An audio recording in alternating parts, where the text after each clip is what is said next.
Hey, what's happening, everybody? It is Metal Madness Jeff here. I haven't used that tag in a while, but this isn't a very metal show tonight. This is kind of like the anti-metal show tonight. But yeah, last week we wanted to do this deep dive, and I was not doing too well. Still not great, and Serge isn't feeling great today. But we're going to power through this tonight, and we are going to do another deep dive here, and it's of a band that is, as I said, decidedly not very metal. That doesn't mean they're not cool, because they're very, very cool, but they're not very metal. So we are going to talk about the Australian duo. Was a band initially, but it became a duo pretty quickly on. And that is the band called, or the duo called Dead Can Dance.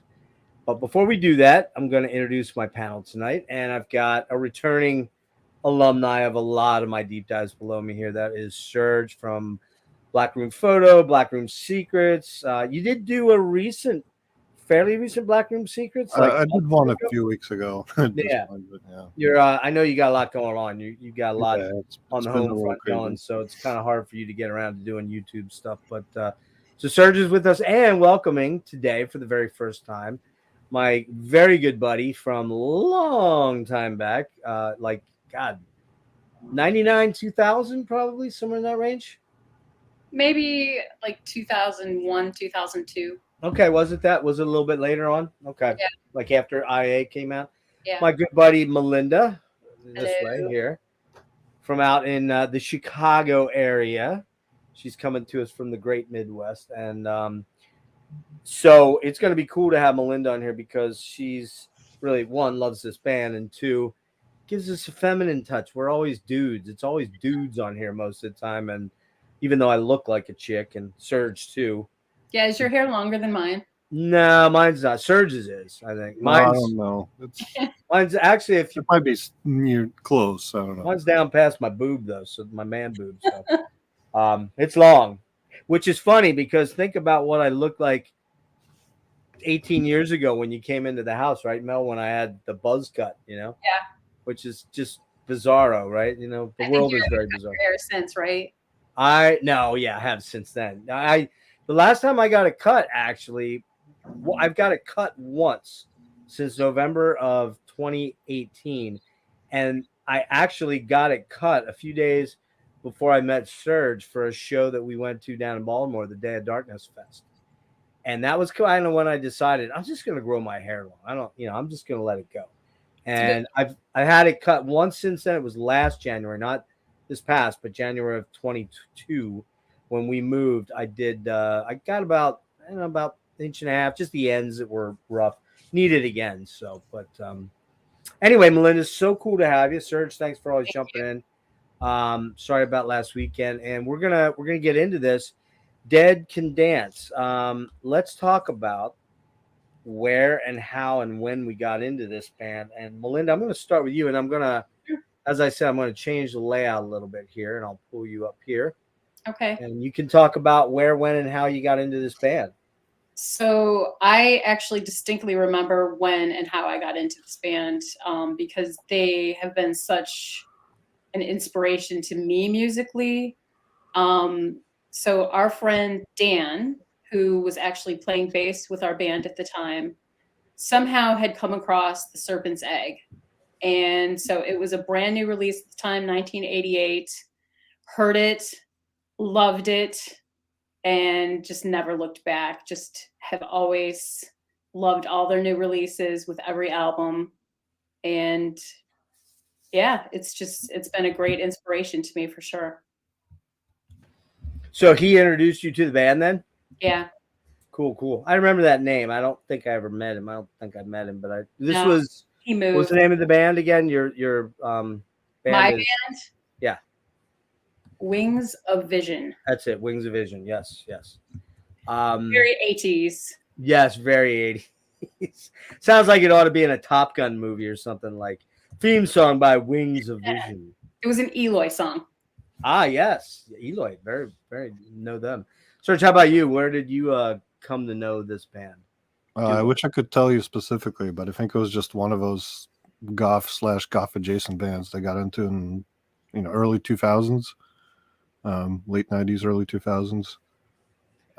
couldn't Do you tell think you you. heard them in the clubs, or do you think somebody that you hung out with was kind of instrumental in saying, "Hey, you It's should check probably people I was hanging out with. I mean, it's not necessarily the most club friendly music, True, yeah, but you know, even early on, like I think one of the first times I went to golf club was like Ria's Obsession. I don't know if anybody knows that band, but it got me more into like um, atmospheric kind of world music inspired um, goth music, so to speak. Another one is Love is Colder Than Death, oh which yeah, in a way followed Dead Can Dance a little bit, where like the first album was more out, you know, more gothy and even yeah. industrial, and then it switched more into world, you know, into more world music.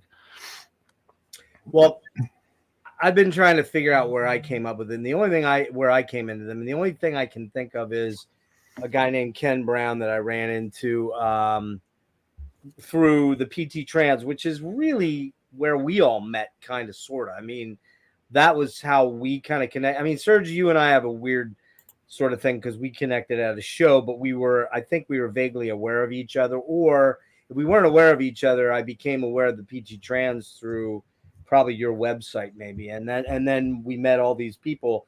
And anyone wondering what the PT Trans was, this was relative to the band Porcupine Tree back in the early days of Porcupine Tree, when they were just starting to kind of make waves from across the Atlantic, and were kind of getting a footprint in the U.S. So was it a Yahoo group, or what the hell was it?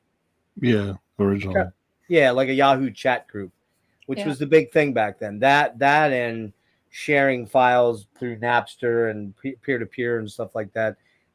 That's how a lot of us kind of came in contact. I'm pretty sure that's how you and I met, right, Melinda, through PT Trans?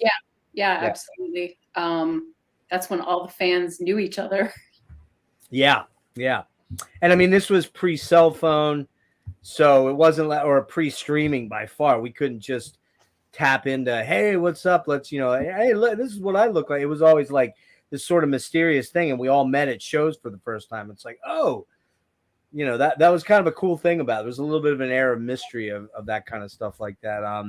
Like I said, Serge and I had a unique situation because we happened to kind of run into each other at the same show, and I was wearing a Frontline Assembly shirt, and everybody's heard that story. But so yeah, I think the way I came into them was probably 99-ish, 2000-ish, maybe 2001 actually, when I went to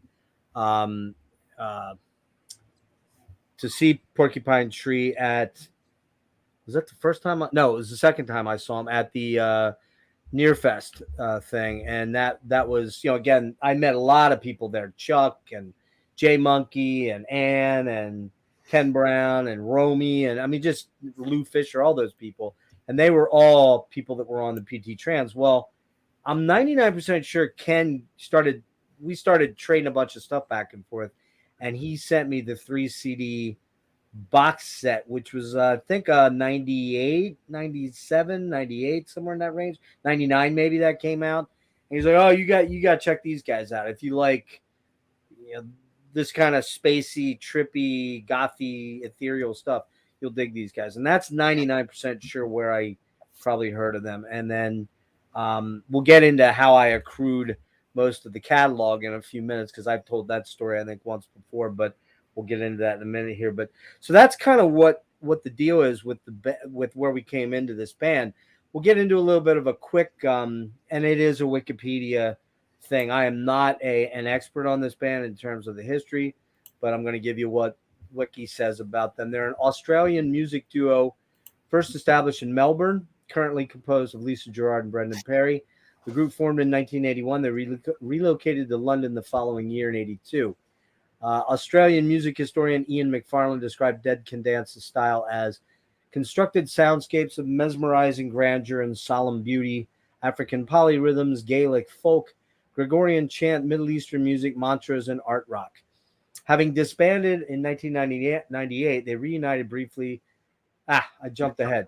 Dead Can Dance was formed in Melbourne, Australia in August of 81 with Paul Erickson on bass, Lisa Gerard, who was in the band Microfilm on vocals and percussion. Simon Monroe from Marching Girls, ex-Marching Girls on drums, and Brendan Perry, also Marching Girls, on vocals and guitar. Gerard and Perry were a couple who had met as members of Melbourne's little band scene. I don't know really what that means. I'm assuming there was a scene back then. In May of '82, the band left Melbourne and moved to London, signed with alternative rock label 4AD, which, if you don't know about 4AD, that's This Mortal Coil, which is Ivo Watts, the main dude behind 4AD. Also, the other big band from there would be, there's a bunch of them, but I think Clan of Zymox was on there, but the big one would be Cocteau Twins. And so there's probably some others. I'd have to look them up, but there's probably many others that are in that ilk. They were known for just ethereal, different type of art rock, basically. Yeah. Initially, when they went to London, Paul Erickson went with them, and then they got a new drummer named Peter Ulrich. They disbanded in 1998. They reunited briefly in 2005 for a world tour and reformed in 2011 when they released and toured for a new album called Anastasis, which we're going to talk about. And their most recent album was in 2018 called Dionysus. They did tour Europe in 2022. I believe, Mel, you've seen them a couple times. Serge, you've seen them or not?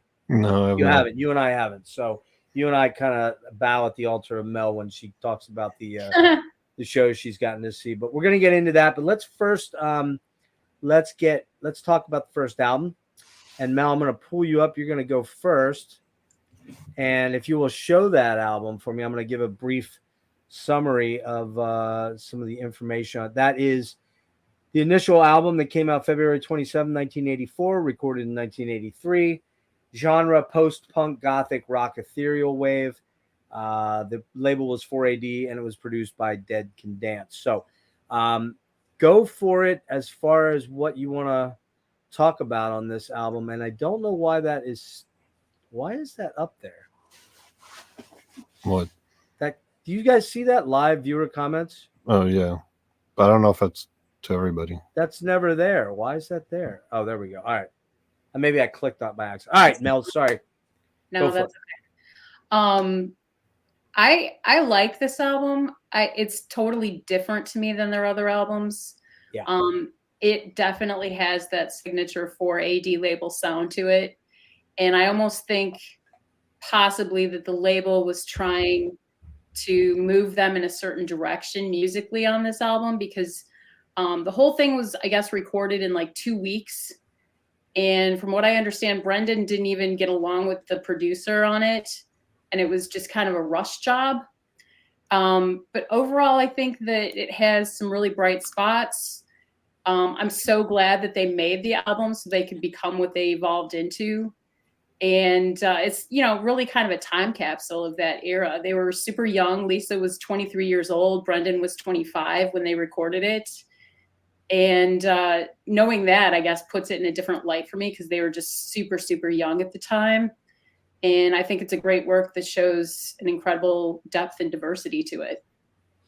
Do you have any specific tracks that sort of stand out? I mean, obviously, this album is probably the only one that I would say has a definitive 80s sound to it. It's got that 80s goth rock sort of, you could lump that. You could hear them. You can hear a little bit of Bauhaus here. You can hear a little bit of Joy Division here. A lot of Joy Division, actually. You can hear a little bit of New Order here. You can definitely hear, like modern English, and even there's those type of, that kind of vibe to it. It's got that real shimmering, compressed, reverby production, which I actually love a lot of the time. Oh yeah, the reverby drums that sound like they were recorded 8,000 miles away. That was the thing. That was what was going on. But is there anything? Hey Rick, what's going on, man? Rick likes to make bad puns. Dead can waltz, not dead can dance. He's a good buddy of ours. Good buddy of ours. But are there any tracks that jump out at you in this album? I mean, there's a lot more guitar on this album than you hear as you move along through the albums. I really liked some of Lisa's vocals on this album. I really liked the track Ocean. You know, symbolically, the ocean is what divides us. It's what unites us. And it's like the song is a conversation between two beings to me, the way it's sung. And then also the song Threshold. I think the title of it sort of encapsulates the whole album in a way, because like, are you going to stand there on the threshold, or are you going through? You know, it feels like an invitation to step into their creation, go on a journey. And it's a beautiful segue into the next track, which is A Passage in Time, which they ended up naming one of their compilations after that track. Yeah, that's an amazing track. There's actually a fair number of songs on here. I didn't realize there was that many songs on here. I think this is an interesting thing. I don't know if you guys agree. You guys are both familiar with Enigma, right? The band, sure. the artist, right? And you remember that came out. It was at the like mid '90s, I think it was, or late '90s. I think early '90s would be like the 90s. first. Was it? I think it was like '91. Was the You're right, first sir. I one. was thinking '94. Really? Okay. I'm going to say 91. But somebody wrote on Optimistic Gothism on Rate Your Music writes, think of Dead Can Dance's debut as a post-punk precursor to Enigma. And there is kind of that vibe there, because they're starting to put the Gregorian, the chanty stuff in there with Lisa's vocals, but they're still writing songs that are predominantly verse chorus based. They're not getting into what they get into, for example, on the next album. It's very, the change from the first album to the second album is pretty massive, the chasm there. But that's a bit of a stretch for me personally. well, but I mean, you're talking. I'm not talking so much the beats, but I do hear a little bit of that, because there's a little bit of that gothy vibe in their sound on this album, or Gothic sort of Gregorian sort of vibe. I don't know. Well, I kind of hear. I mean, yeah, there is a Gregorian influence in general throughout their history, but you know, to me, that's that's a tenuous connection. Okay, well, I thought it was kind of an interesting comment. Also, Enigma Serge, how about you? Okay. For this album. Well, this one's very nostalgic to me. The first track that kicks off, Fatal Impact, has such this like amazing like goth club vibe. You know, I said like you don't necessarily hear their songs in a goth club, but this one definitely fits the bill, in my opinion. And again, it has very nostalgic feeling to me, that, as you said, that 80s goth rock. Now it's kind of split between you basically have like more straightforward goth rock for Brandon tracks and a little bit more experimental of Lisa. And I think that's setting the stage for later on. Right. Frontier, I really liked. Again, I like picking up the elements that they'll develop later. Like here, you know, you have the kind of a tribal influence percussion. Wild in the Woods was probably my favorite Brendan track. That and In Power, We Entrust to Love Advocated. Man, some of their track names are long. You hear the appearance of, and I have no idea how to pronounce the instrument that Lisa plays, Yankton. Yeah, so, and I love the sound of that. Yeah, what is that? I did not know what that was. What is it? Chinese hammered dulcimer. It's the the big dulcimer thing. Okay, that's what I thought it was. Yeah, a hammer. Okay, that's like it's a signature to me of the Dead Can Dance sound. So and cool. It definitely makes them stand out, because, you know, at least us Westerners, we don't hear that a lot. So I love the album for nostalgic reasons. You know, musically, sometimes like the bass is horrible on this album. It's really like thin, and even the vocals you'll hear, like, especially Brandon is kind of buried, and yeah, even Lisa's not really full power on this album. You hear them move up the mix and become more clear. Oh, for sure. As as their albums progress. So production wise, it's not the best, but I do enjoy the album. Well, I think if maybe you'll agree on this, they were still technically a band at this point. They were a 4-piece, and I think what Mel said was probably right, that 4AD was sort of maybe looking to angle them in a Cocteau Twinsy sort of vibe way so that they could market them to go out and play, because Cocteau did play live. It was, Robin and Liz and I forget the bass player's name. It wasn't Simon Raymond, right? No, that was Cure, but Gallup, not Simon. Was it Simon Gallup or Simon Raymond? One of those two, I think, played in Cocteau. Anyway, you're right that they weren't. I don't think at that point in time they were ready to feature their voices like they were coming up. Yeah. They were still trying to write verse chorusy rock songs that were art rock. They were ethereal art rock. They weren't.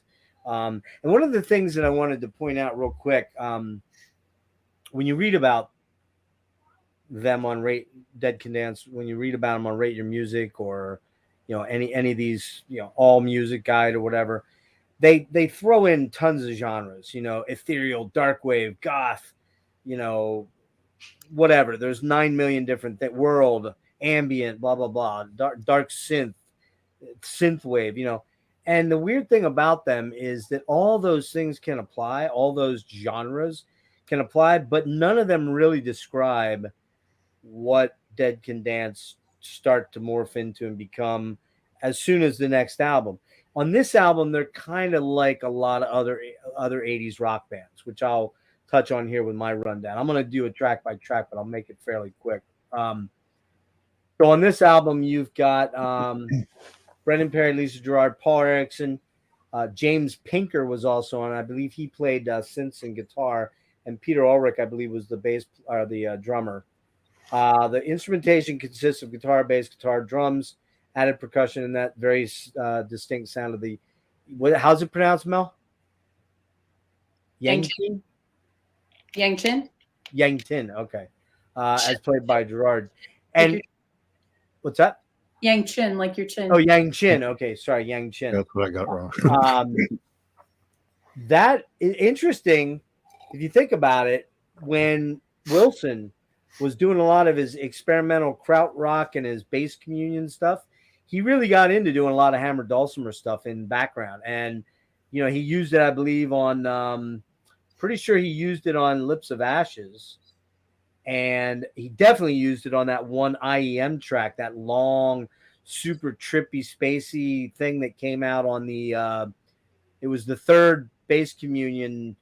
Do you remember that, guys? The one where you had to get it from Burning Shed. It was a Burn CD, and it was like a bunch of real trippy, fucked up krautrocky stuff. And then there was that long, spacey, gorgeous hammered dulcimer piece that he had to have been listening to a shit ton of Dead Can Dance back then. He had to have. Anyways, there you go. I got Steve Wilson in yet another episode. What's that, Serge? So I had to squeeze PT in there somehow. Had to squeeze him in there, right? All right, so Fatal Impact, gothy, doomy, dreary, sort of insistent, pulsing, very Cocteau Twinsish with shimmering guitars, pulsing synths, a la Joy Division, New Order, This Mortal Coil, and of course a bit of Bauhausian dark vibes in it. Great song. Love that opening track. The Trial, pulsing. The drum machine is very 80s, of course. You can hear a drum machine on that one very decidedly. But Brendan Perry's voice is just incredible. It's got, I liken this, and I texted you both about this, that I kept thinking, who does this guy sound like? And two names kept popping up. One was Wayne Hussey from the Mission UK. And also he was also in Sisters of Mercy as a guitar player. He's got that real throaty alto, it's just a real resonant voice. And then, of course, the one that I couldn't peg that was the most prominent one for me is he sounds a lot like Frank Sinatra. I'm sorry, he just does. And I love Frank Sinatra, so it doesn't bother me at all. But he definitely has a very resonant Frank Sinatra-esque voice. He doesn't sing, cabaret style like Frank does, but he's got that vibe to his voice. Really, you can hear it on here. Mesmerizing. Guitars are shimmery. The percussion driving the song along with an insistent beat. A wee bit of early Japan in this one, too. Frontier, very percussive driven. Lots of unusual and insistent droning synths. And Lisa's stunning voice over a tribal and ethnic sliding like a rain dance. What? I don't know what I meant. Sometimes I do these while I'm falling asleep at night, and you will get some weird words in here. Sorry. Celebratory dance by moonlight, an incantation-like song. Mystical is the one word that comes to mind with Lisa's voice on this song and on this album and on many to come. Fortune, not a bad track, kind of a monotonous one, unless it's less than gripping. Ocean, wow, just like you, Mel, just a phenomenal song. Lisa's voice is otherworldly. You're going to hear that a lot tonight. Things you'll hear me say again and again, just mesmerizing. If I believe this is the sound, I believe this is the sound of children's choirs in heaven. I don't believe in heaven, but if I did and there was a children's choir there, I think that's what it would sound like, that song. East of Eden, shimmering and angelic, sublime, beautiful vocals by Brendan Perry. Jingle Jangle, compressed chorus, reverb-drenched guitars, arpeggios, even a sort of phased-out lead on that one. Very Bauhaus meets Cure. Great tune. Threshold, processed synths, 80s bass, and drum sound, which goes to what Serge said, the bass kind of uneventful, which is unusual because 80s bands were generally prominently known for great bass runs. You think about Joy Division, you think about The Cure, you think about Modern English, those bands that had these great bass players. Another big one, Ultravox, just really prominent bass players that played really, really well. Here's another one, great bass player for Spandau Ballet, just always moving, fluid. Here's another one, Duran Duran, John Taylor, crazy good fucking bass player. You generally get that in 80s bands. You don't get that much on this album. Passage of Time. Oh, Threshold reminded me a little bit of Faith, Head on the Door era, Cure, that sort of vibe to it. Haunting and Ethereal, another couple words you'll hear me say a lot. Passage of Time, those shimmering choruses, reverb, delayed. What else do we have here? When I think of 80s music, this is the sound I think of. So entrancing. Just in a Passage of Time, probably my favorite song on the album, except for Ocean and Musica Eternal, gently fading into a haunting Lisa Gerrard vocal melody, accentuated with swirling and ghostly hand instruments like dulcimer, which is the yang chin, and likely a harmonium or some sort of synth pulsing far away. That's a haunting track, Musica. This is an amazing, uniquely singular album as it shows the two sides of Dead Can Dance, where they're at that point and where they're going to split off into. And they do not follow the path of the 80s, if you want to call it shoegaze. They get shoegazy, but in a completely different way. The shoegaze 80s stuff is not where they go, though. I give this an 8.75 out of 10. And a lot of what's crazy about this album is you start to hear it, but it really comes to the fore in the next batch of albums. And those are those incredible vocals by both these singers are just otherworldly vocals. I mean, you couldn't find a band, I think, that has two better lead vocalists. And then when they sing some tracks together, which we're going to talk about coming up, man, it's just mind-blowing. So Garden of Arcane's Delights, and I'm going to show this one because I want to get into a little bit about how I came to accrue most of my Dead Can Dance catalog. So Borders Books closed down in, I think, 2012-ish, 2011, 2012. And there was a local Borders Books, and I kept going out there. They had a good selection of CDs that I always bought there, and bought a lot of CDs there. And the local one closed down, and I kind of cleared out the good stuff from there. But York, Pennsylvania, which is not far from me now, but then was a good 20-minute more drive. Went over there one day with my kids and at the time my girlfriend, and walked back into the CD section, and they were like 60% off by that time, or maybe even 65 or 70% off. And I'm like, yeah, most of the stuff's going to be picked clean. Everybody that's a CD collector, they got in at the 30, 40%, off thing. And lo and behold, I come across the bulk of the entire Dead Can Dance Mobile Fidelity Japanese import mini album sleeve jobbies here, and these were going for $19.99 at the time. This is 2012, I believe. So we're talking 11 years ago. And I was so excited. I run over to my girlfriend at the time. I'm like, don't get pissed at me, but I'm going to go drop probably like $120 right now. And she's like, what? I'm like, she's like, we're saving for a house. I'm like, yeah, but we don't need that $120. Trust me. I need these albums. And so I grabbed all but the one that you showed, Mel, the Dead Can Dance, which is the only one I need, and I've been looking for it, and man, it's pricey. These are gold discs. I don't think you'll be able to see that. Well, maybe you can. Does that look gold? A little bit. Sort of. These are gold discs. These are super audio, super high definition audio. They come in. Some of them are gatefolds. A couple of them are singles like this. And this is the EP that came out, and we'll talk about it in a minute. In the Garden of Earthly Delights. It Arcane. came out in 80. Sorry? Arcane. Arcane, yeah. And some of them come with not only they come with the little baggy slips, which all the Japanese MoFis come with, which is super cool. I love those. And then, of course, the slip with the obi strip. And then all of them come with at least one insert of what the actual album artwork was. So you can see very gothy, very, very, very, very cool. I'll probably show one or two more off. You don't need to see every single one.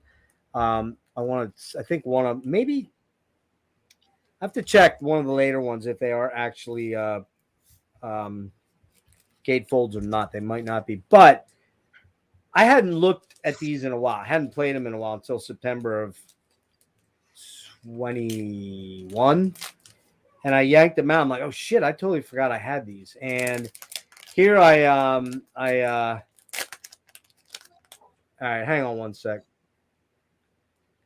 Dude, you just had to do it, didn't you? You just couldn't stay away. You just couldn't do it. I'm going to be reporting you to whoever I got to report to you. And so now I know you're the guy that was doing that shit, buddy. Thanks a lot for stopping in, you punk. And I'll keep doing it. So if you want to keep coming back, I'll keep deleting you. Sorry, we had some punk-ass bitches in the chat here. Anyway, long story short, I hadn't looked these up in a while. And in fact, when I bought these, there was, to my knowledge, Discogs wasn't around. And I finally looked them up, and these things are going for like ridiculous money.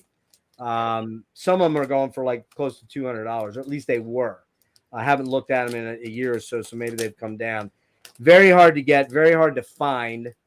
And like I said, I did find the Dead Can Dance debut one of this, and I think it was going for like $125. I'm like, yeah, I don't think I really need it that bad, but I'm hoping one day if I'm still here, I'm hoping I fall into it by accident. But if you guys ever see one of these out there, please let me know. Please let me know. I'll pay up to $50 for the debut one. I will actually pay 50. But I got this whole series, this whole set of what do I got? 2, 4, 6, 8 of the 9 albums. I got for about $110, which is crazy. So, Can we talk about the cover of that one real quick too? Say what? Can we talk about the cover of that one? Oh real yeah, go for it. You go for it. You're up. Brendan drew that. Okay. He drew the artwork for that one because he said he wasn't finding anything else that would suit it. So he came up with the artwork and drew it himself. Sweet. Yeah, it's cool. It's very, I mean, it's obviously very a gothy take on the Garden of, I guess, the Garden of Eden, right? And it's very, yeah, it's pretty cool looking. It almost looks like, I don't know, is that like pen and ink or something, Mel? What would that be? I'm not really sure if he used like a scratch board and scratched it out or how he did that, but yeah, it's pretty cool. Maybe just I did not know that, actually. I didn't look that up. But all right, so talk about this one. It's only 4 tracks. It's released August of 1984, 1459 in length, 4 AD. Again, Lisa Gerard, Brendan Perry were the producers. It's a retrospectively described the EP as the clear transition between the group's competent but derivative goth start and something much, much more special. 4 tracks on here. Anything specific you want to get into on that one, Mel?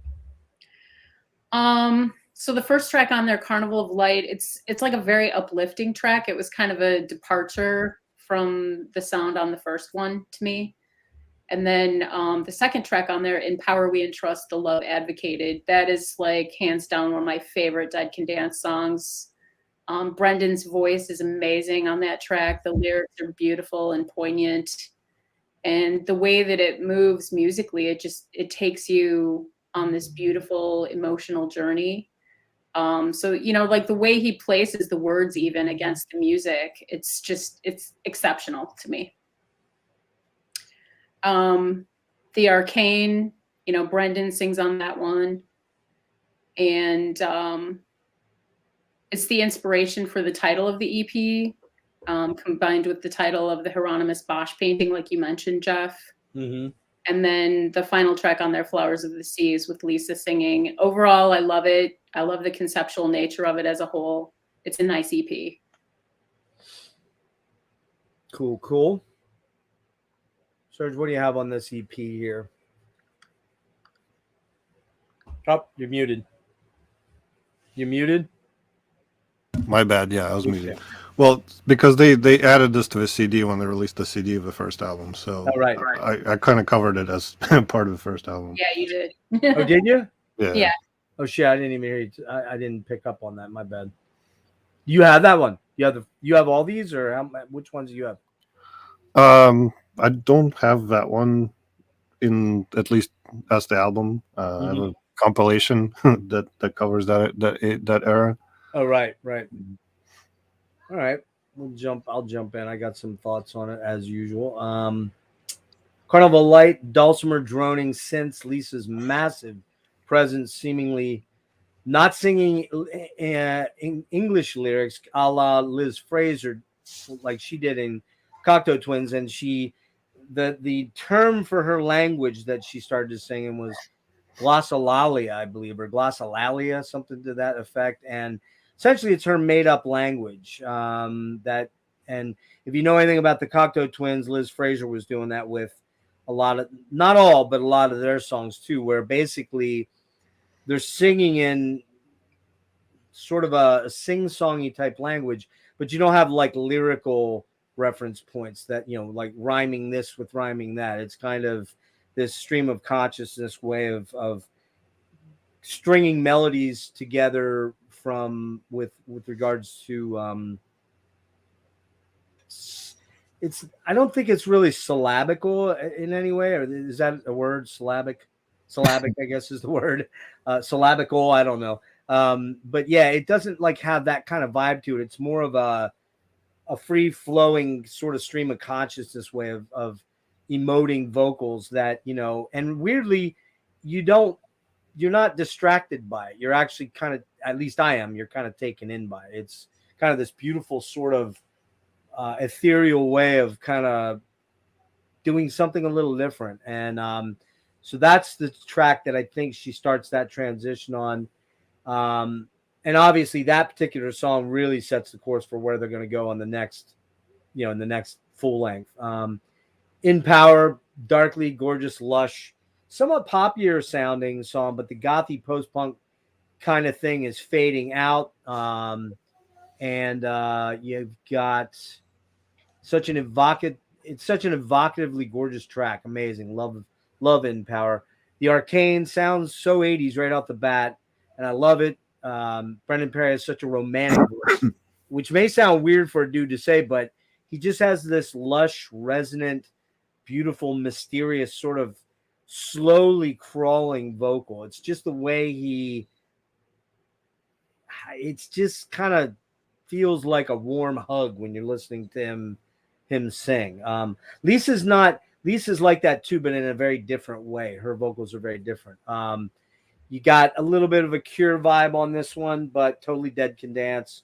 Flowers of the Sea, gorgeous hand hammered dulcimer against the Yangqin, hypnotic vocals and melodies. It's a really gorgeous little EP. It's only 16 minutes and 49 seconds long, but you can sort of see they're shedding the goth tags here, and they're starting to move into a wider palette of sounds and influences. And this one gets an 8 out of 10 for me. Really, really love it. Well, there was a drummer, Mike, on the first album named Peter Ulrich, but from this point forward, they don't really have a specific drummer. Live they do, but Brendan and Lisa actually do pretty much all of the main instruments. We'll talk about that as we get into this next album here, but they don't really have they're not a typical band at this point. They're a duo, a sound duo, a studio sound duo, except for they can really bring it live. Now, when they do it live, they have a bunch of different really high level musicians that join them.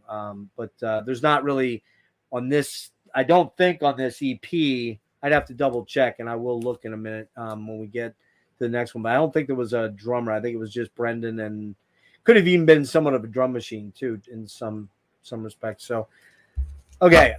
Next up, we've got Spleen and Ideal, which is that one there. Very interesting artwork. I don't know if you looked that up, Mel. I think it's somewhere in England. You might want to speak to that. It was shot in Manchester. Okay. And it was actually from one of the 4AD photographers. It was in his portfolio. And I guess it's a ship dock, like the building at a dock.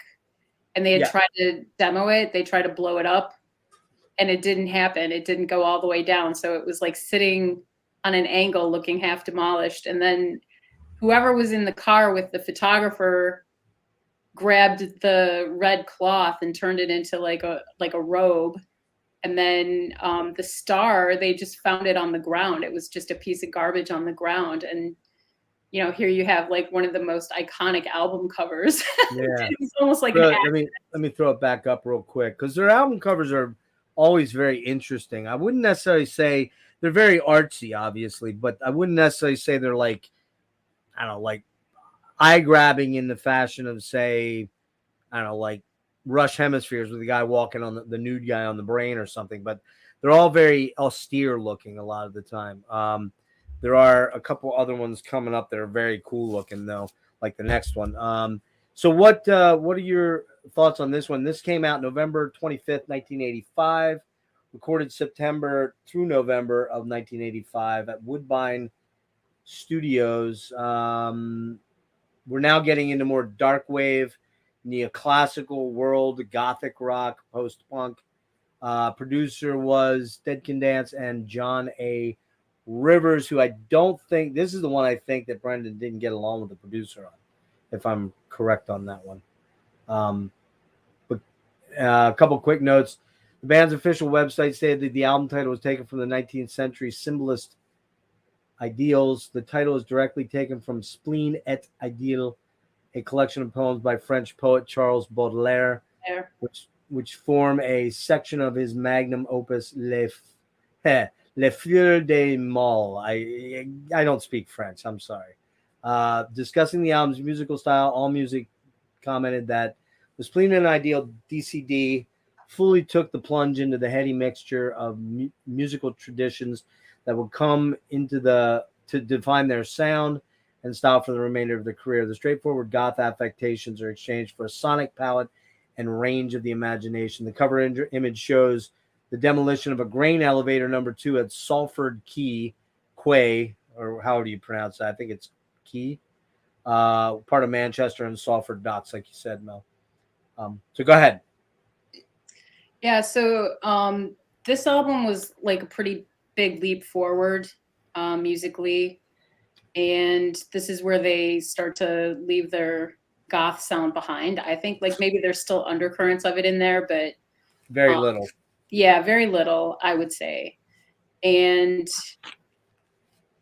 De Profundis, the first track on there, Out of the Depths of Sorrow, you can instantly hear how their sound has evolved right from the start. And they're starting to mix in like interesting instrumentals like Ascension. It's mainly brass. And then Circumradiant Dawn. I look at that song like if Lisa sang a love song to each new day, this would be it. It's such a beautiful track.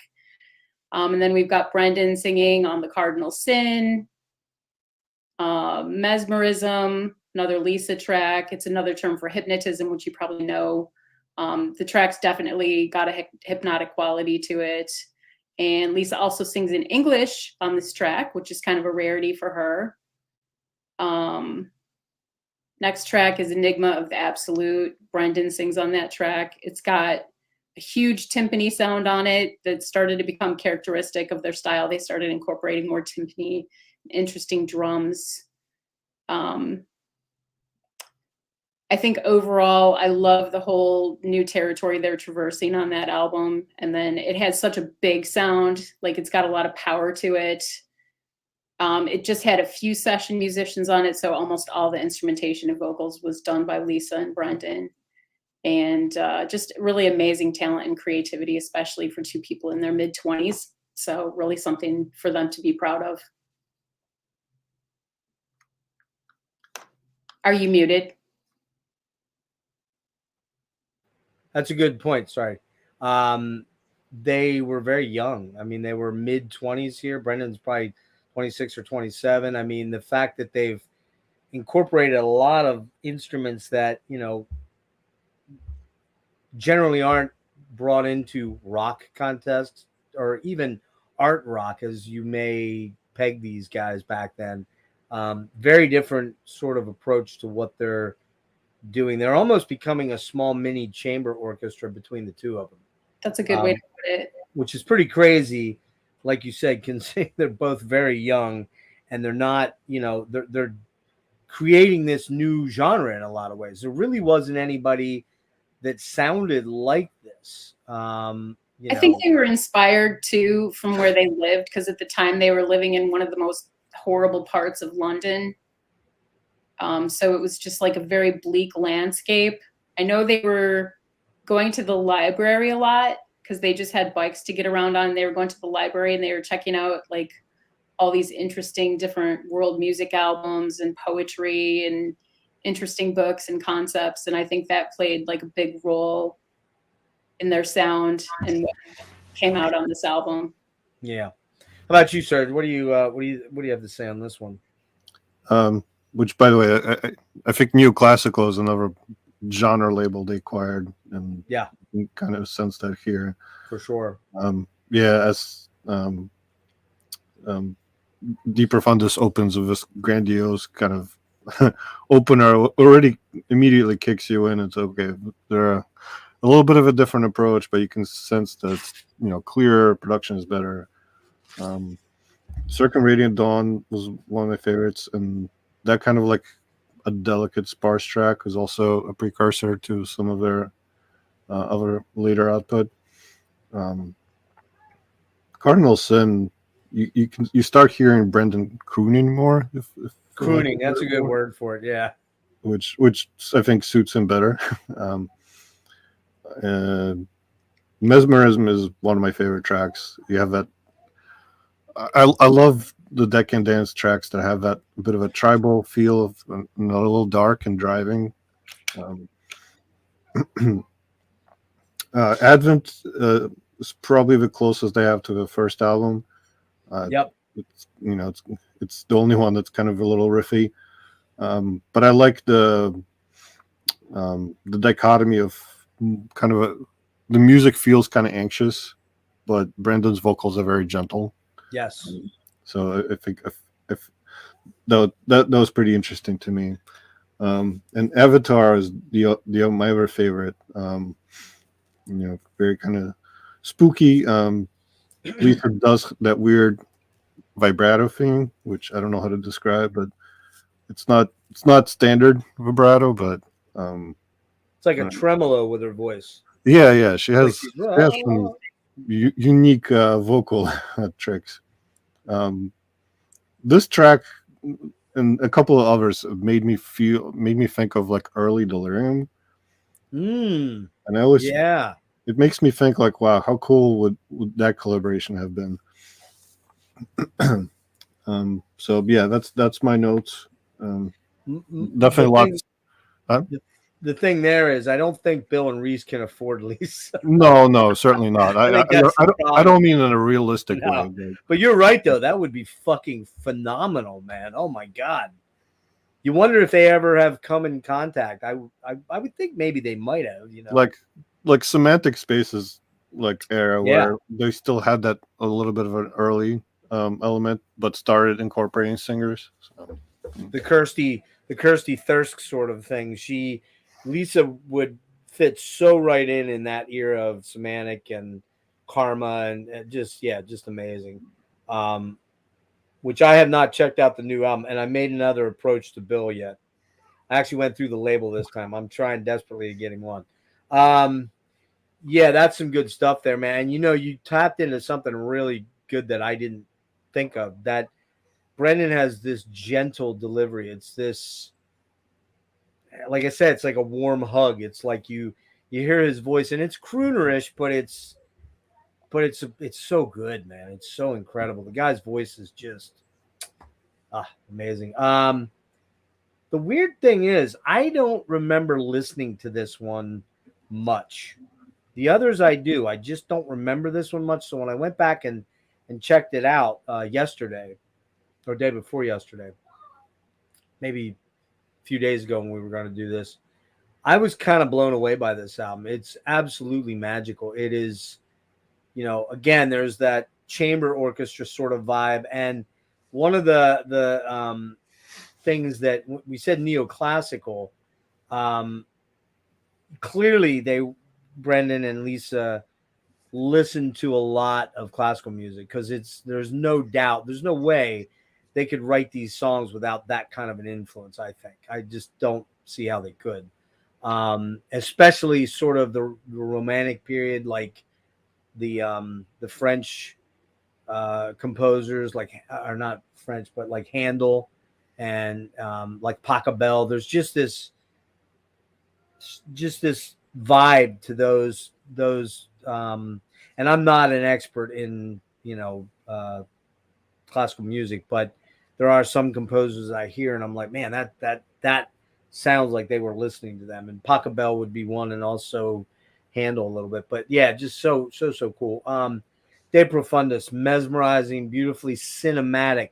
That's another thing that, you know, which ties into their careers as they progress forward, is that their music is incredibly cinematic. You can literally envision things while you're listening to their music. And there's not a lot of bands that do that, not a lot of music that does that. But then, as we know, Lisa gets heavily involved in film scores. I don't know if Brendan's done a couple. I don't know if he's done nearly as many as Lisa. I think Lisa's done like 50 music scores. Gladiator being one of the big ones. Yeah, it's a lot. And so you have this film score kind of feel on this album that you clearly didn't have on the EP and on the first album. It really kicks in on this. Cinematic in a breathtaking way. Unreal that they're coming up with this material as a duo primarily, and as that was a goth band originally. And as you said, Mel, very poignantly, they're very young musicians at this point. Ascension, again, soundtracky, building, brooding, lush, deep. The addition of the horns and woodwinds and symphonic elements expands their template to an astral level. Corkum Radiant Dawn is spiritual, mesmerizing, chilling. That voice and those instrumentation that supports it is unreal. It's an amazing track. Cardinal, I have Cardinal Sun. Is it Cardinal Sin or Sun? Sin, is it? Okay. That was probably me falling asleep and just spelling it. I don't think cardinals are allowed to have children. S-U-N, not S-O-N. Thanks. Nice, Rick. Nice Rickism there. That's a solid tune. It's a good tune. It's probably one of my least favorite on the album. Mesmerism. Oh my God. Just epic. It's just like the title infers. It's gorgeous and mesmerizing. Enigma of Absolute, Brennan's song, lovely, great, super chilled. Advent, probably the most straightforward song, as you said, Serge. Probably the most 80s like track, but it oddly, Brendan Perry has moments he sounds like Sinatra on it. Love it. Some Cure vibes, gentle and ethereal. It's pulsing 80s bass, propulsive yet unobtrusive. Avatar, Lisa doing her amazing Lisa thing, uplifting yet mysterious and magical, entrancing. Indoctrination, lush, chill, one of Brendan Perry's best tracks on the album. Love this one as a closer, perfect end to a killer album. A beautiful cinematic album that sees them completely shift away from the 80s goth sound. They are still enchanting and lush and otherworldly, just not really gothy any longer. I'm going a 9.5 out of 10. Stellar new direction and sound that's wholly unique and unto themselves. And again, I said that earlier that they've created a new sound with this thing. There's really, there's a lot of world music, and I don't really always, an album or two later get kind of worldy, but this one, man, it's just in its own niche. It just has its own vibe. It's really unique. So, all right, third album, we're gonna go with. I'll screw this title up, I'm sure. Within the Realm of a Dying Sun. And again, this is a super cool looking. Yeah, gotta watch the light there. Super, super cool looking cover. It's in a French, I believe, a French cemetery, correct? Yep. And I didn't note who the specific person was, I don't think, or did I? It's the family grave of a French scientist and attorney named Francois Vincent Raspail. Okay. And, these are deep people, so they're picking deep concepts for album covers. But, if you looked at this, you would think, oh, man, that's like definitely some kind of death metal thing or some super, super emo goth album or something. And, yeah, it's not a death metal thing at all. A little gothy on there. This came out on July 27th, 1987. Recorded April, May of 87 at Woodbine again. Neoclassical Darkwave Gothic. Came out on 4AD. Brendan Perry, Lisa Gerrard, and John A. Rivers producing. You want to talk about this one? I will just throw a quick note or two in here, Mel. But this time, Dead Can Dance were predominantly a duo of Lisa Gerrard and Brendan Perry, which they kind of were on the last album, but there were a fair amount of extraneous studio musicians that helped them out on that album. And two of the guys, Ulrich and Erickson, were still playing a role in the band on the last album, but they kind of disappear on this album for the most part. Basically, it says, along with Peter Ulrich, after the departure of Scott Roger and James Pinker in 87, on the sound of the album, the group commented, we realized we had been limiting our musical visions before, relying on guitar, bass, and drums. These instruments weren't adequate to express a lot of the things we were hearing. On the making of the album, 4AD label owner Ivo Watts Russell commented, I think the relationship between them and producer John Rivers was at its peak with Realm of a Dying Sun. It's probably my favorite record of theirs. So go ahead on this one, Mel. Yeah, so one of the quotes that I read from Lisa Gerrard about this album said, we've had our rock and roll experiences, but it's not something we're talking to at the moment. We're talking to other things, to rhythms we don't understand or that we want to learn about in order to communicate with them. And I thought that was just a really interesting way of speaking about the album. And Anywhere Out of the World, it's one of my favorite Dead Can Dance songs, the leading track on this album. Oh, yeah. I love songs that have syncopation, and so the syncopation in this track is like really cool to me. Love Brendan's vocals. Love that he's the opener on this album because it just comes right in and hits you like a train. I think this is the first song I heard by them on that comp that was given to me, and it was like, whoa, okay. Yeah, gotta pay attention to this. Yeah. What is this? Yeah, it grabs your attention for sure. Windfall, track 2, it's an instrumental. Then we have In the Wake of Adversity, which is Brendan singing. Xavier, that's another one of my favorite Brendan songs. It just goes through some beautiful moments. Dawn of the Iconoclast is Lisa singing. In its modern form, iconoclasm is considered somewhat synonymous with intellectual rebellion. So, for example, an individual who challenges popular groupthink can be labeled an iconoclast. So I think that's kind of what they were indicating with the title on that one. And I thought that was pretty cool. The next song is Kantara with Lisa singing. Kantara means bridge. So it's a nice segue into the next track, Summoning of the Muse, I should say. The tubular bells on that track are epic. The timpani, the strings are epic. Yeah. Here's a weird tangent on this one. What's that? I have a weird tangent on this one. So when I was listening to it, it actually made me think of the Smashing Pumpkins song Disarm. Because they're using tubular bells. Tubular bells, yeah. And it's got that vibe. It's got a little bit of that vibe, yeah. And that's one of my favorite Pumpkin songs too, because it's just got down, down, down. Yeah, I wonder if they were inspired from this song. I'm sure Billy knows all about. Yeah. Yeah. And then the final track on there is Persephone, The Gathering of Flowers. What a great way to end the album. It's another powerful track, one of my favorites that she sings on. There's just a certain passage in there where she's singing Suntara Rures Parures. You know what I'm talking about? Yeah, I know exactly what you're talking about. Yeah.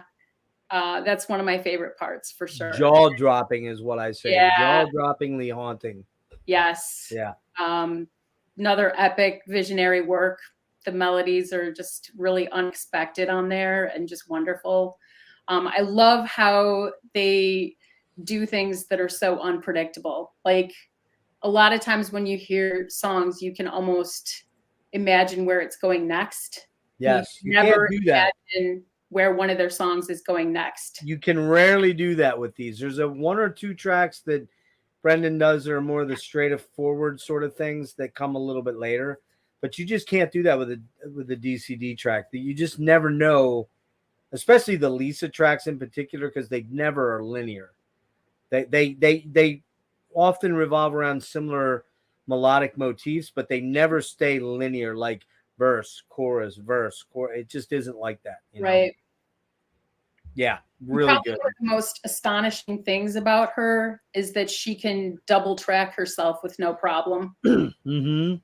Like she actually knows what she's saying well enough to remember it and to be able to double track it. Which is mind-blowing. Isn't it? Yeah. She talks about her language. She calls it the language of the heart.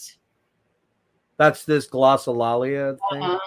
Yeah. And I don't know where that comes from, but it just really, truly speaks to my soul. Like, I think it's a beautiful thing when you're not hyper-focused on the words. Because I know, like, normally when I listen to music, I'm all about the lyrics. Like, it has to be the whole package deal. Like, it has to be good melodically, good vocally, good lyrics for me to like it. But with her tracks, 99% of the time she's singing in her own language. And you don't really know what she's singing about. Exactly. Really, but you just feel it in your soul. To feel. And how it moves me in an emotive way is just, I don't even have the words for that, but it touches me in a way that no other music touches me. Yeah, that's a great way to put it. That it's definitely like that. It's like that with Cocteau too. I mean, Liz has that same sort of thing going on where she sounds so angelic and otherworldly. You don't really, you don't care that the words aren't making any sense because they don't mean anything specifically. They just mean how you feel from them. And, it's weird because the further I've gone into death metal and heavy metal and stuff, you get away from the lyrical thing because, it's kind of like, what it's all about. It's, it's death and dying and horrid stuff. So I when thought you were come going to back say you can't understand it. what's that? I And thought you you were have to going to say you understand. can't understand it. Yeah, Which a is lot the of the case time for me. again, it's a feel thing in a different sort of way though. So Serge, how about you on Within the Realms? All right. So anywhere out of this world or out of the world, really like the spooky instrumentation on that. Windfall is really cool. Made me think of Rain, and it's another track that made me feel early Delirium. Xavier is a really, really beautiful Brendan track.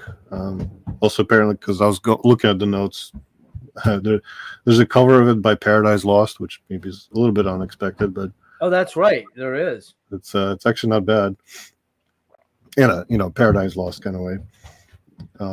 Dawn of Iconoclast is really beautiful. Again, it's that sparse soundscape. And this one was sampled by Future Sound of London, which totally makes sense to me. Yeah. And also, unfortunately, in a horrible way by Fergie. Oh no, I didn't know about that. Yeah, I listened to it. Oh yeah, kind of bad. So Kantara. So the first DCD album I ever bought was actually Toward Within, which is the live one. Again, I forget why, but it just seemed like a good intro, and it really was because you hear them live. Yeah. We're going but- to talk about that. But Kantara is one of those tracks I don't have great musical memory, but that one stuck in my head. And again, I really love that driving Lisa songs. And very evocative. Summoning of the Muse, again, Love the Bell. A very, very, very pretty track. And then Persephone, I wrote Storytelling Strings, which I'm I'm not sure how you want to interpret that, but it's kind of theatrical in a good way. I love the spooky section in the middle, and it kind of builds up in the really cool woodwind type outro at the end. So this is a very good album for me. I tried to bold the songs that I liked, and I think I bolded every song. Yeah. We're this one's gonna rank very high on my list. Anywhere out of this? Yeah, hang on a second. Anywhere out of the world, man. Just that, like I said, I'm pretty sure this is the first track I heard on the comp, and I was like, whoa.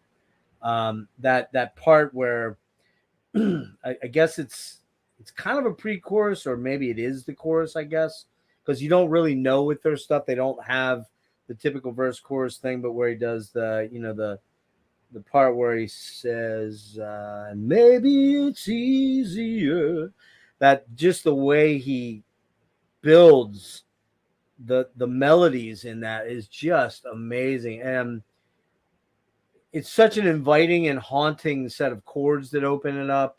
It's mysterious. That sounds pretty, but underlying it is sort of this haunting, sort of otherworldly sort of vibe. Again, I'll say that word a bunch more tonight. It's got the vocals are kind of hymnal. The hymnal portion, it feels like his voice is huge. Probably a top 3 Dead Can Dance song for me. I love it.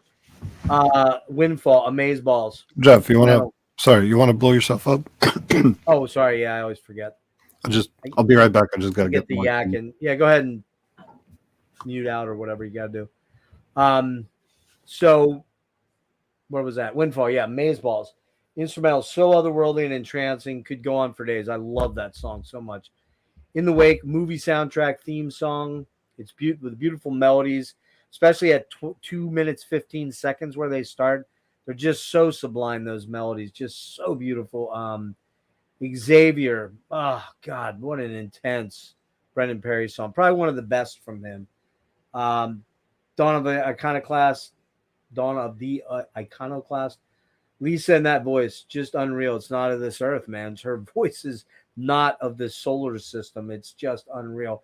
Kantara, hypnotic Lisa track, very percussive, voice dominated, but very cool harmonies with Brendan Perry on that one. They kind of match up on that one. Very cool astral feel to this track, like you're entering a trance state, soaring through the clouds. It's just a beautiful track. Summoning, so beautiful and soothing bass synth with some haunting chords and Lisa's doubled harmonies over the top are just stunning.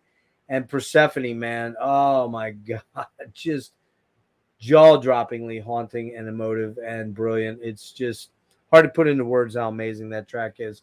This album's special to me and has been my odds-on favorite for years. We'll see if it ends up as my favorite. It probably will.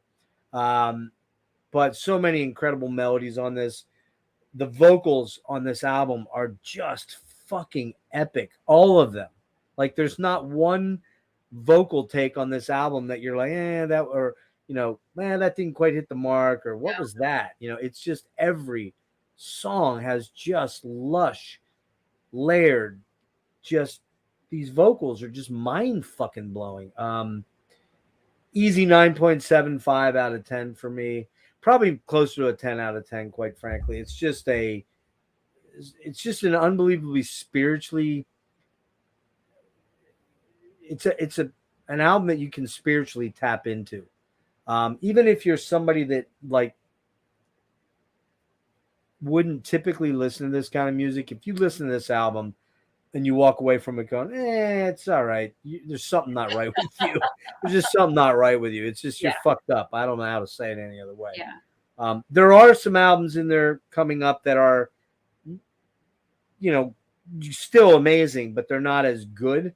But this album is just, it's really honestly, they achieved this greatness on a couple more albums for me, but this one is just so stellar. All right, so we'll move on, and we got and the only reason I'm showing them, Mel, is because I want to show off my special editions here. That's cool. I'm not trying to. I generally let my guests show off the albums, but I was kind of like, I got the really cool ones this time, so I'm going to show them off. Next up, we have. Did I goof this up? No. Yeah, I did. No. Okay. Hang on. I got Serpent's Egg. And weirdly, if you look at this one, I may not have gotten this one in that sale because it says $14.99, and it's also got this import tag on it. So I'm not sure where I found this for $14.99 back then, but I know I found it around the same time. I'm going to open this one simply because I thought maybe this one was a gatefold, but I could be wrong. Again, the Obi strip. Nope, it's not a gatefold. I thought it was. Now, this one, what's different, though, is from Arcane, is that it comes with the the insert with the lyrics and songwriting credits and things of that nature and a picture of them, which is pretty cool. But it also comes with, and I think the rest of them other than Arcane also come with this little slipcase. Now, you note, though, this one doesn't have the, or wait, is it in there? Yeah, it's in there. So it's got the little baggie, and you can maybe see it. There you can see it's gold a little better. And these things, by the way, these sound on these are just pristine. I don't know what the process is. It's a super audio high definition CD. I don't know what that means, quite frankly. I know MoFi are kind of the industry best. And there is also this kind of, if you go around on the message boards for like high audio files and stuff like that, they always say that the Japanese MoFis are absolutely the creme de la creme to buy if you want pristine sound. Now, these ears right here have been absolutely wrecked with loud amps and loud concerts and not wearing hearing protection. Don't do it, kids. Always wear hearing protection. In fact, wear protection always. You can take that how you like. But yeah, this Serpent's Egg came out on October 24th, 1988. It was released by 4AD. Again, this one was produced by Brendan, and I imagine that Lisa was also involved, but that's what it says on Wikipedia. Doesn't go into where it was recorded. I could dig through, but I didn't want to mess around with that. tonight.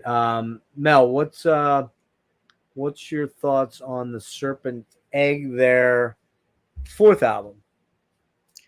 Well, I looked up a little bit of information on the cover on this one, Cool. and it has a little bit of interesting story to it. So it's inspired from an Ingmar Bergman film, which was in turn inspired by a line spoken by Brutus in Shakespeare's Julius Caesar. Quote, "And therefore think him as a serpent's egg, which hatched would as his kind grow mischievous, and kill him in the shell," unquote. Bergman's film is described by Brendan Perry as a Nazi social experiment, putting drugs in others' food, unbeknownst to them. Which film is this? Which film is it? Do you know? I thought it was called The Serpent's Egg. I thought it was. Oh, is it? Okay. Yeah, that was my understanding of it. I've never seen that one. I've only ever seen the the seventh seal. Yeah. So, anyways, pretty creepy. They would put drugs in others' food and film them from behind mirrors to see what their breaking points were. He said it was a really strange film, and the title always stuck with me. And the image of the river as it opens into the estuary, you can see the sandbar under the water. That's the egg for me. But sometimes things are so subliminal, as there's no real reason why I chose it. I just like the title and the image, but I love the way you can go from the micro of the jungle to the macro, looking down from above, seeing rivers like arteries in the body, bringing energy and life force. It's like you're expanding your mind and going out into the greater universe. It also refers to us going out into the world, and folk music taking in different influences from South America and Africa. So that was kind of a direction that they went on this album, getting more into the South American and the African vibe. The first track, Host of Seraphim, I see this as a track where Lisa is creating a dialogue with angels. That's what it sounds like to me. As you may recall, this track was used in the film Baraka. I don't know if you remember that one, Baraka. No. Never saw it. So it was a film made around the same time this album came out, a couple of years later.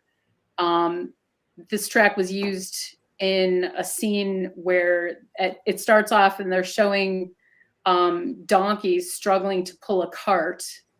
And then it pans to a garbage dump filled with people picking through the trash. And then different scenes of like poverty, homelessness, prostitution. And then there's this really strange dance at the end of it with like these three, I don't know if they're geishas. They look kind of like that with like the white makeup and, you know, the very Asian wardrobe and look to them. So kind of a interesting juxtaposition of the imagery with the music. It really tugs at your heartstrings. I don't know if you want to check that out at some point, but it's called Baraka. Baraka. Yeah, I'll check it out. I'll see if I can find it. The second track, Orbis de Ignis. I don't think I said that quite right. It means world of fire. Then we have Severance, which is another really beautiful song with Brendan singing. One of my favorite Brendan tracks. Just such a mournful sound to it. And the lyrics are great. The next track is The Writing on My Father's Hand, which is Lisa singing. And it has like a very mysterious sound to me. Mm-hmm. Next track is In the Kingdom of the Blind, the One-Eyed Are Kings. Another Brendan. I love that title. I know, right? It's so I actually made a piece of art. Did you? That years ago, yeah. I think you showed. I remember that. Yes, I remember you telling me. Yes. Yeah, that's cool. Chant of the Paladin, another Lisa track. It has a very ritualistic trance-like sound to it, with the repetition. It's very much like going into an altered mental state at this point in the album. And then we have Song of Sophia. Sophia in Gnosticism is a feminine figure analogous to the human soul, but also simultaneously one of the feminine aspects of God. So Gnostics held that she was the syzygy, or the twin flame of Jesus, and the Holy Spirit of the Trinity. So a lot of symbolism in the titles of their songs. And then next up we have Echolalia with Brendan and Lisa both singing on it. Next up is Mother Tongue with Lisa, beautiful track. And then another Brendan favorite, Ulysses. That's such a good song. Has such a nice movement to it. The rhythms are beautiful with that one. I love it. And the lyrics are great. Great closer to the album. I feel like this album's one of their most consistent and cohesive works. It's very much to me a poetic and observational musical documentary of the dualistic nature of the world that we inhabit. I loved it. Yeah, nice stuff there. Nice. Hey, Eric, if you didn't split, yeah, check out some Dead Can Dance, dude. You're a young guy and you're very adventurous in your listening excursions. So check this one out because there's some really good stuff here, and it's an amazing, amazing duo that you might want to kind of jump into as a young cat, because I didn't really get into them until my late 30s and really missed out. You know, I feel like I kind of missed out to a degree, because kind of when I got into them, they were broken up and then they did reform, which we'll talk about soon. But yeah, good stuff. Serge. Okay. Serpent's Egg. So this album feels very spiritual. That's a word that appears a couple times in my notes. I love like the like Chant of a Paladin. You have that hypnotic track, which you can really space out to a little bit. Really loved Mother Tongue. That's my favorite track. I love the tribal percussion turning into a slower soundscape. A little bit runny water. Severance is a really pretty Brendan track. So my general feel of this album is it's really, really pretty. There's really no bad songs, but I feel like it's too minimalist for me personally. I like, because I love when they fill up the space a little bit more. It doesn't have to be every song, but this one is really consistently minimalist for the most part. And again, it's very pretty, but I feel like I want more. So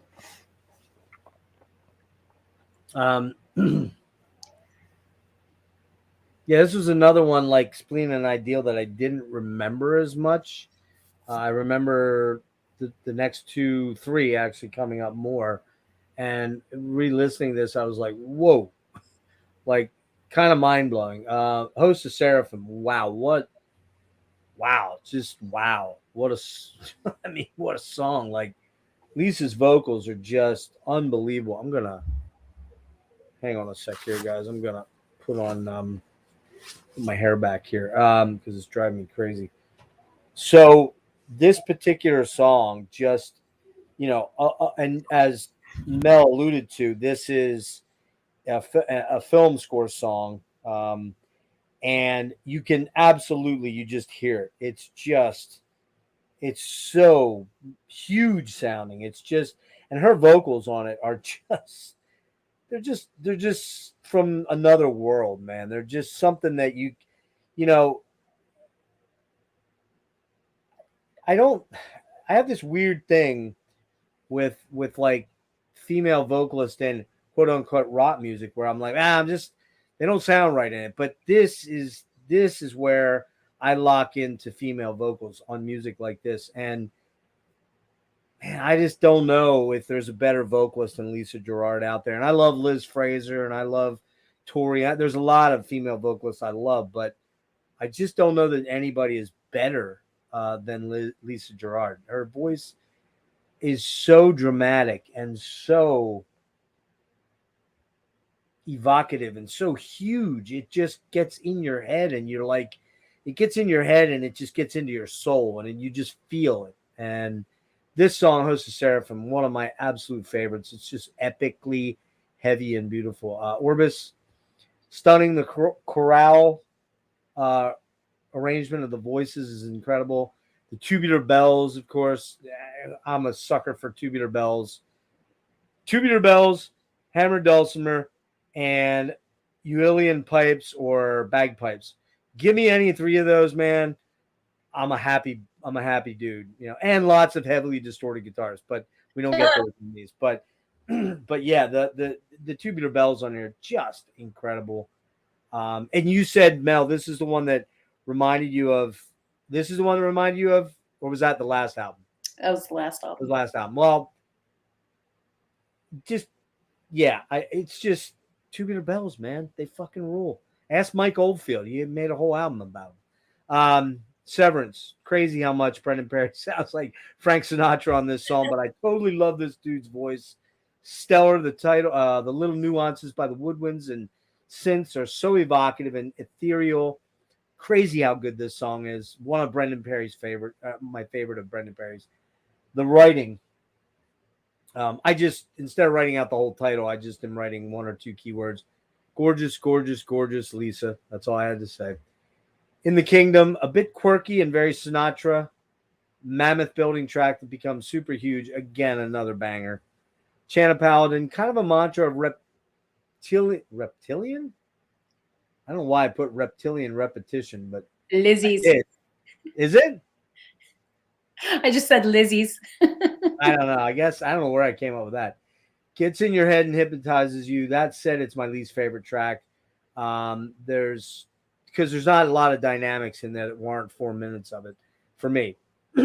Song of Sophia, another minimalist chant that has a lot of intricate interplay between Brendan and Lisa. A little unsettling, to be honest with you. Echolalia, a percussive based instrumental that's cool, but bit of a skipper for me. Mother Tongue, atmospheric, mysterious. Although the percussion is a bit abrasive out front at times and intrusive, but otherwise it's a beautiful track. I love the bell tree. That's another thing I love, the little bell tree. You know, super cool. That always gets me. And Ulysses. I call this the big epic polka closer. It's got a little bit of a lush polka vibe to it. 1, 2, 3, 1, 2. Exactly. Dum, dum, dum, dum, dum. Yeah. So it's a killer album mostly. And Dead Can Dance is a band that for me, their music takes me some other place. And this album does that for me for the most part. I will say that it's a little front loaded. The first 5 tracks are amazing. It begins to flag a little bit, but then it picks up at the end there with Mother Tongue and with Ulysses. I give this a 9.25. That's a good album. That's an exceptionally good album. It's just probably not it's not my favorite of theirs, but love it. So next we've got Aion. And this one, Aion. Huh? I say Aion. It might be Aion. I always thought it was Aion, but you could be right. I guess you can say it either way. Yeah. And so this is the Hieronymus Bosch cover. I'll pull this one out too. And this is the Garden of Earthly Delight. Is that what it is? Yes. Okay. That's where I was mixing it up. Yeah. And if you've never seen this painting by Hieronymus Bosch, 1500s, I think. 1500s, late 1400s, early 1500s. I'm not 100% sure when it was. Yeah, I think it's early 1500s. Very old. Just an absolute masterpiece of Renaissance period. He was Salvador Dali before Salvador Dali. He was Salvador Dali before Salvador Dali was Salvador Dali. Try saying that fast a couple of times, all right? That's a tongue twister. It is. But go look at that painting. It is absolutely, that's a bit of an abstract part of it there. Again, you've got your little booklet, and here you've got again the little slipcase and your little album, technically an album sleeve. This is one of my favorite covers of theirs, no doubt. It's so cool. And check that out. Garden of Earthly Delights, Hieronymus Bosch. Came out June 11th, 1990. It didn't come out until, for some reason, in the U.S. until February of 94. Does that make any sense? No, because I know I had it before then. Well, that's Wikipedia, and I didn't fact check it, but that doesn't sound right. So I don't know. 4 AD. Well, here's the thing. Here's the thing, though, Mel. It didn't come out. It came out on Warner Brothers, which was a major label. So it might be the first time it came out on a major, and it may have taken that while. You may have gotten the 4AD version. I bet you I have the 4. I know I have the 4AD version, so it was probably an import. So it was probably an import, and that's probably why it wasn't officially released US until '94. So that might be right. Fifth studio album by the Australian band Dead Can Dance, released June 11th, 1990 by 4AD. The first album Lisa and Brendan Perry wrote after the end of their romantic partnership. They split up around the time of the Serpent's Egg. They ended their how long relationship? Almost 10 years. Somewhere in that range, 10 to 12 years. It was recorded at Perry's new estate, Keavy Church in Ireland, with additional recordings on the arrival and the reunion and the end of words taking place at Woodbine in the UK. Dead Can Dance explored earlier music to a greater degree, including medieval music and Renaissance music. As Perry noted, synonymous with the Boche period, this included pieces like 14th century Italian dance instrumental Saltarello and the 16th century Catalan ballad, The Song of the Sibyl. Lyrics from the 17th century Spanish Baroque poet Luis de Gongorga, I think, Gora. The Fortune presents gifts not according to the book, and instrumentation such as the hurdy-gurdy and viols. And I want you to tell me, what is a hurdy-gurdy? Is that this thing? You crank it. It's a pump. Oh, it's a crank. Okay. It's like a little box with a crank. Oh, okay. But it's not like an accordion, or it is? No, it's you crank it in one hand, and you can kind of play it sort of like guitar. So you know the band Alluviite. I don't know how to pronounce it, but she plays it up front. It has like a little box, right? What was that? It has like a little box. Yeah, I mean it's. I've never seen one. Not exactly box looking, but you know, it's an enclosure. And actually, while you guys are what we'll do here is, I will look up a hurdy-gurdy quick, and we'll pull that up in a minute here. Real quick, the male soprano David Navarro Sust contributed vocals on tracks 1 and track 7, and the Bosch triptych is the cover art, and they just take a small portion of it because the actual painting is very large, I believe, and it's a triptych. So there's 3. I'll pull that up too, and we'll show that while you guys are talking. So Mel, talk a little bit about this album, and I will look those things up. Okay. So, like you said, this album came out in the summer of 1990, and I actually saw them for the first time on this tour. So I saw them November 25th of 90 at the Vic Theater in Chicago. So jealous. And it was such an amazing show, amazing to be there and see them play on this tour. So this album holds a very special place in my heart because it was the first time that I got to see them live out of 3. And I love the very medieval sound of this album. It has like a very Renaissance medieval sound to it. I worked at a Renaissance fair around that same time. So it felt very much like my life experience of working at that Renaissance fair. If you could turn that into like an actual soundtrack, it would be this album. The first track has excellent vocal arrangements, The Arrival and Reunion. It has Lisa and Brendan both singing on it. And I always love their vocals when they sing together. There we go. There's a hurdy-gurdy. Not to interrupt. Now I know what they look like, but I've never actually seen one played. Oh, so there is sort of a key thing there, which you can kind of see the keys, the little press buttons there. It's a weird hybrid of different instruments. Yeah, it's like a whole bunch of different instruments. I've heard them, but I didn't ever play one, so I've never seen one played actually. That's pretty cool. And then real quick before you finish there, Mel, we'll pull up the painting. Yeah, we'll pull up the Garden of Earthly Delights. This is I believe it's the full triptych here. And as you can see, pretty fucking epic painting. you can't see all the detail, but there's just a lot of crazy detail. Well, actually, that might be only one panel, right? I'm not seeing the Aion album cover in there. So Yeah, that's only one panel there. Hold on. okay, because Go ahead. there's You there's continue heaven, on. there's earth, and there's hell. Right. Yeah, so go ahead and continue on. Okay. So track 2, it's called Saltarello. It's an instrumental, but it's got like such a lovely upbeat sound to it. A Saltarello is actually an Italian dance that dates from around the late 14th or early 15th century. I think Brendan is playing an instrument called a zorna on this track. I actually have a zorna. I can play it. It's kind of like an oboe, but it's like a Middle Eastern version of an oboe.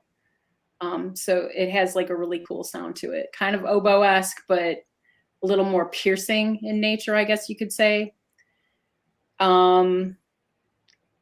Mephisto, it's a 54-second instrumental interlude. The Song of the Sibyl, Lisa and Brendan, more beautiful vocal arrangements.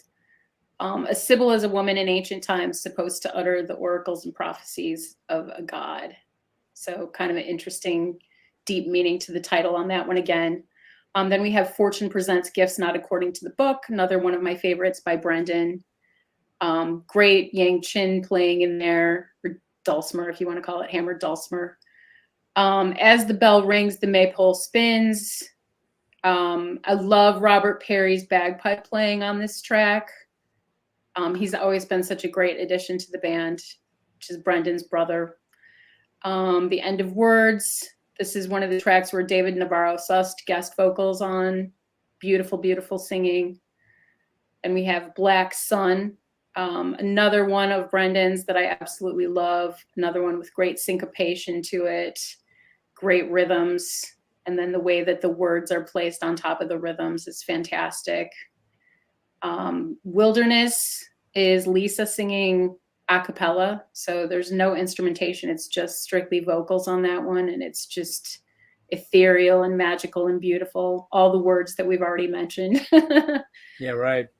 The Promised Womb. I like this song a lot because it has kind of an unusual instrument in it. It has viol in it. So they're using bass and tenor viols. Oh, there we go. There we go. There's the, I think this is hell. I believe this is heaven here. And then the middle one we showed, the big one, is the one is like the earth, right? So one is heaven. That's the Garden I think of you Eden. showed the full version of heaven. Because if you did I? Oh, maybe. If you look at the image on the left, that's like a section of that full image that you showed. Is it? Because Yeah. No, the other triptych. No, it's definitely. I tried to show the triptych, and it wouldn't allow me to show the whole thing. So anyway, you got to go look this up because just you got to Google see it. it. Yeah, it's fucking insane. So sorry, go ahead, Mel. No, that's okay. So we were talking about the Promised Womb and how it uses the instrument viol on it, which is kind of akin to a cello. It's an upright instrument, not to be confused with the viola or viola. Right. But it has like really, really beautiful string sounds on it. Just a really deep, resonant string sound on it that's different from what you normally hear. The Garden of Zephyrus, another instrumental. Zephyrus means the west wind. And then we have Ryark. It looks like it's Radark, but I looked it up and you pronounce it Ryark, which means the power of vision. Like I said, this album has like overall a very Renaissance feel and highly charged sections with short interludes to move you from one space to another. I like the way that it flows because it's taking you from one track to another with these little segues that make it all make sense in the bigger context. All right, Serge. Let's see. We'll go back to our sidebar here. What you got on this one? Aion. But yeah, definitely Ren Fair vibes. Ren Fair. There you go. Yeah, I looked at the songs I highlighted, and two of them are Saltarella and Estabel rings the Maypole Sings, which are like the two bagpipe songs. So I guess I do like bagpipes to some degree. I once were on vacation in Nova Scotia, and they had some kind of a world bagpipe competition. Oh, wow. I was just walking around, and there's just like dozens and dozens of people playing bagpipes, and that was a bit too much. I was gonna say, being surrounded by bagpipes is kind of, you're either in heaven or you're in hell, one or the other, right? Yeah. Black Sun is another favorite. I like the musical build up. Again, I think the musical instrumentation there is a little bit more full than some of the other tracks, because again, you have a bunch of kind of minimalist ones. And Ryark, I believe was you said the pronunciation. That's a fun one. It feels like a dance to me. It's a little short, but I really liked it. So yeah, overall good album. Again, I'm missing a little bit from a musical perspective, but a lot of great songs. All right. So this one, I've always loved that cover, of course, because it's such a unique piece of art. And I got to say, this one might be the one that made, well, let me look here. Yeah, it might have made the biggest impact on me of going, oh, I didn't realize this was so damn good. Not that I don't realize all their albums are good, because they just don't have a bad album. But this one kind of jumped out at me as, holy shit, this is pretty amazing. The Arrival is kind of an intro Lisa chant that's really cool. The one thing I will say, the only thing that maybe is my negative about this album is it's got a lot of very short tracks that all kind of, there's only 2 songs, 3, I guess, that are one. You got one at 3:45, one at 6:03, one at 5:16, one at 4:56, and one at 3:22. So you only have 3 songs that are kind of what you would typically think of as a song length. I mean, yes, you could say the 2-3 minute ones are kind of pop song length songs, but they don't really do pop. So, that doesn't make sense. Usually it takes a while for them to unfold their ideas and build the track. This one has a bunch of 1 minute tracks, 1, 2, 3, 4 of them, and then 2 that are 2 minutes, less than 2 minutes, or around 2 minutes. And I guess my only negative about it is that some of these tracks that are shorter, I'm just getting into them and they end, and they're like, it's like, shit, that was so cool. Why did you not keep going? Yeah, I had the same notes. Yeah, and so the Saltarello, very cool instrumental, great fun, very Renaissance-y, as Serge said, very Ren Fairish. Mephisto, an interlude. Song of Sybil, doesn't sound like Lisa, but it is. It's almost like a dirge for her. It's very dirgy. Fortune, lots of dulcimer and lush Brendan Perry vocals. Very cool track. If a bit long, that one there. A little bit repetitive. As the Bell, that's a traditional, super cool, love the I put Uillean pipes, bagpipes, whatever you want to call them. So cool, not so cool. Such a cool sound in music, in my opinion. A favorite track on there. End of Words, just astounding. The layering, the vocal arrangement, the heavenly sound. Wow, it's just that End of Words is just a fucking amazing track. Without question, probably my favorite track on there, and it's only 2 minutes long. But I could have done with 2 more minutes or 4 more minutes of it. Black Sun, most pop-like track on there. Dark and Brooding, that's a killer track too. Wilderness, cool. Brendan Perry interlude, vocal track, a little too short. I would like to have heard more. The Promise Room, Lisa interlude track, cool, but too short. Zephyrus, cool, but too short. You figuring this one out here with me? Radhark, however you pronounce it. Radhark, no. Up-tempo closer, Lisa going very hard, very Moroccan sounding, Middle Eastern, Arabic, which we'll hear a lot more on the next 2 albums. This album usually kind of rates low on Rate Your Music and other review pages. This one kind of comes up rating lower than a lot because of its more chilled, laid back. It's a more chilled, laid back offering than a lot of their other material. It's more introspective, Baroque sounding. Shorter pieces feel like they could have been longer. Often, you just start getting into them in the end. That said, production is stunning. It's gorgeously layered. It's an amazing end of words. Fortune and Bell are stunning tracks. I'm going to go an 8.5, and that's only because some of the tracks just felt like they ended too quickly. If 2 or 3 more tracks would have had like 4-minute songs or close to 4-minute songs, like stuff like Womb and Wilderness and the Song of Sybil. I mean, I think that I would have been more. Well, Sybil's 3:45. I'm sorry.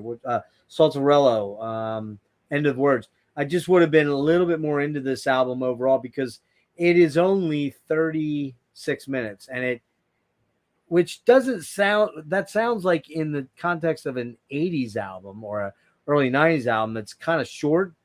But if you think back to the 70s, most albums were only 36 minutes or 38 minutes or 40 because they wanted to put 20 minutes aside or 18 minutes aside. It's just some of these tracks I could have used a little bit more substance on a couple of the tracks. So, but overall, love this album. It's really, really cool. So, all right, next up, Into the Labyrinth. We're getting there, guys. Hang in there. We got 4 more to go, basically, after this one. So we should be able to wrap up in about 2.5, roughly. So this is Into the Labyrinth. I like that artwork. Super cool looking. This came out on. I'm sorry.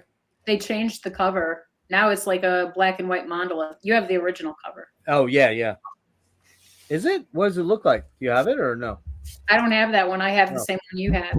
Okay. This came out September 13th, 1993. Recorded early 1993. This is a longer album. This is when they start to get into longer tracks. Which on this album, it's kind of a mixed bag for me. Into the Labyrinth is produced by Brendan Perry, again out on 4AD and Warner Brothers in the States. In the Labyrinth is a 6th studio album by A Dead Can Dance, released September 13th, 93 by 4AD and Warner Brothers in the States. It marked a strong shift from their previous albums, putting ethnic musical influences at the forefront, as would be the case in later albums. It was the first album completed on their own without the aid of guest musicians, and their first album to have a major label release in the U.S. So that doesn't make sense for the last one to be out in 94, because this right. One's saying this is the first one. I think that was a misprint there on Wikipedia. Just like they say, don't trust everything you read on Wikipedia. Thanks to a distribution deal that 4AD had with Warner Brothers. It featured the single, the ubiquitous Mr. Lovegrove. Into the Labyrinth was a major success, selling more than 500,000 copies worldwide. Kind of surprised by that number, actually. Sort of. But, yeah, I think that's all I got. So, Mel, I'll let you jump into this one. Okay. The first track is Yolunga, or Spirit Dance. I love the string part on this one at the beginning, and then Lisa's vocals, and then it goes into awesome drumming. I love the bird calls. I would say that is one of my favorite Dead Can Dance songs for sure. Yolunga means playing in one of the Maori languages, which is pretty cool. The ubiquitous Mr. Lovegrove, that one has Brendan singing on it. That's actually a title taken from a British show from the 1960s. Yeah, Spy Show, I believe, was Danger it? Man. Yeah, there we go. Yeah, so the kind of a little interesting tidbit about that. Dreams are talked about prominently in the lyrics of the song, which is something that comes up again and again in their concepts. They talk about dreams a lot in the lyrics. The next track is The Wind That Shakes the Barley. Lisa sings this song a cappella. and it's a traditional Irish ballad written by Robert Dwyer Joyce.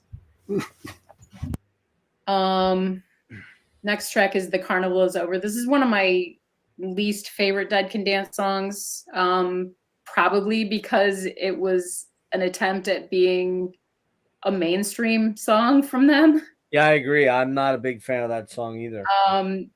There's a video for it, which I actually rewatched just to rewatch it and see it, and it's so dated, cheesy and dated. Yeah,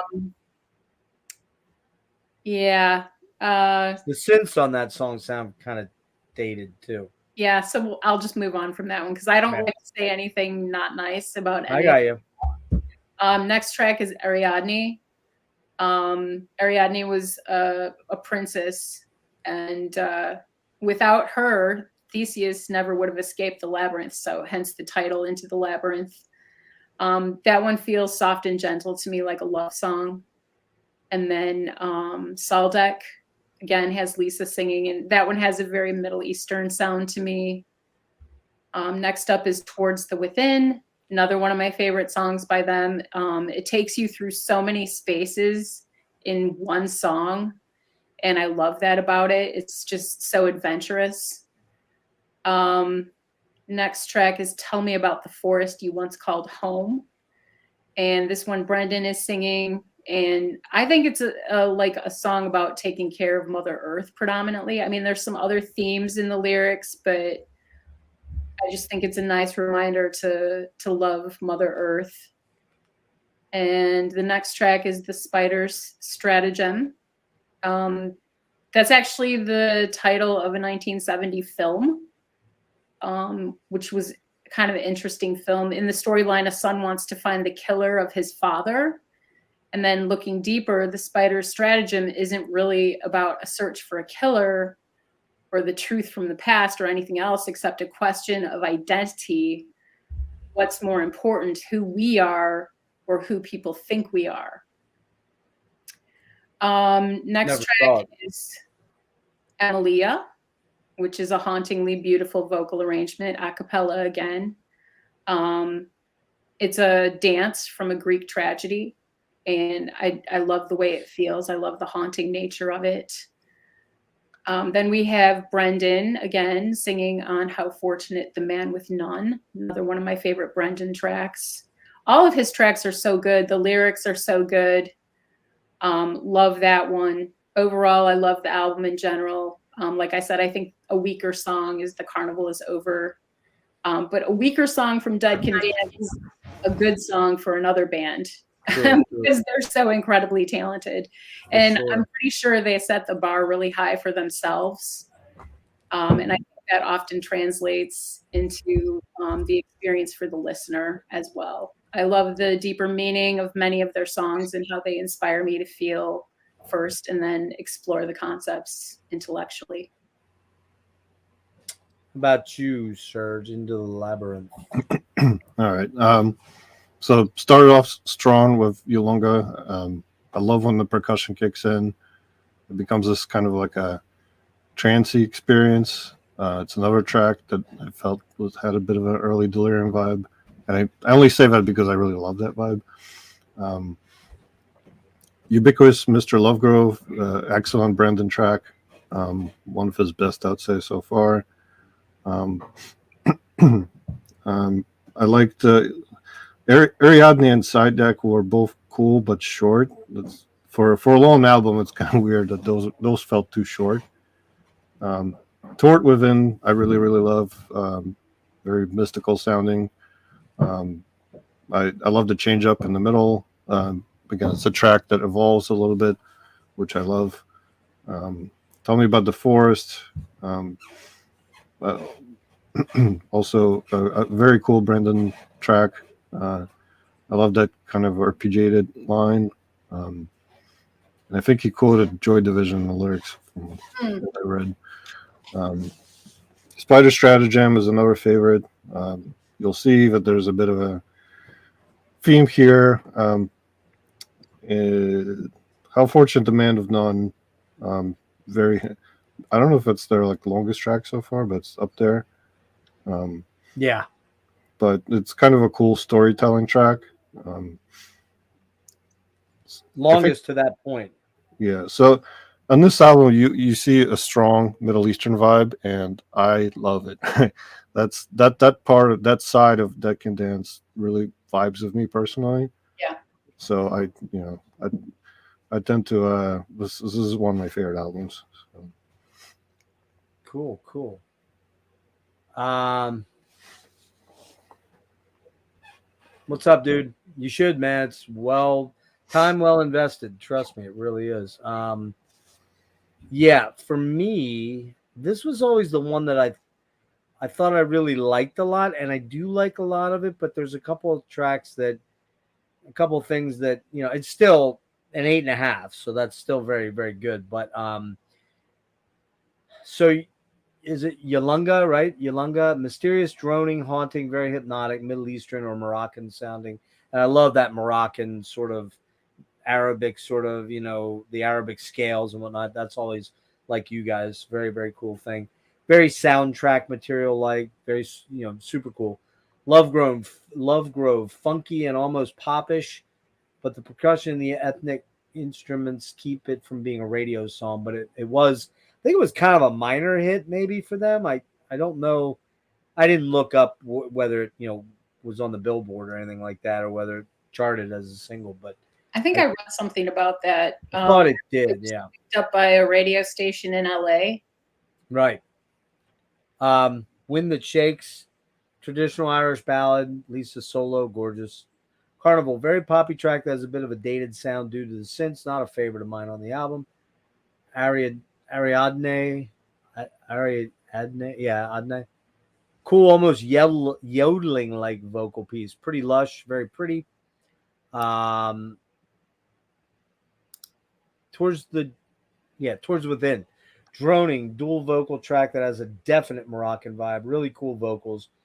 Really cool vocal arrangements. Haunting, but some of the words and sound effects and whistles get a little bit annoying for me. I just like focused in on that.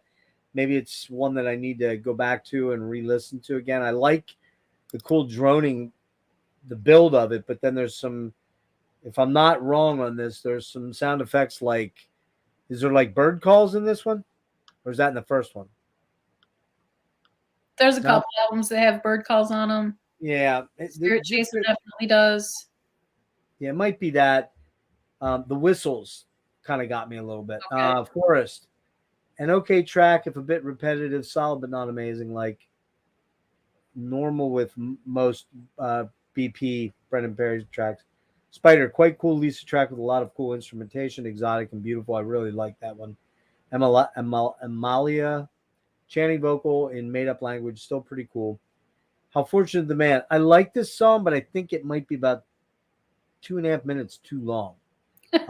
It just seems to kind of drone on a little bit. I like it. Don't get me wrong. I do like it a lot. I like the bulk of this album, although there are a few tracks that aren't as good as I typically expect all the way through, or they're a bit too long. Otherwise, still killer album, 8.5 out of 10.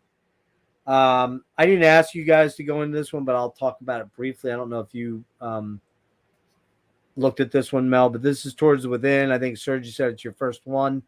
And actually, this might be the very first, other than that comp that somebody made a CDR copy of, 10. This was the first album I kind of owned, but I owned it on DVD. I still have it somewhere. I don't know.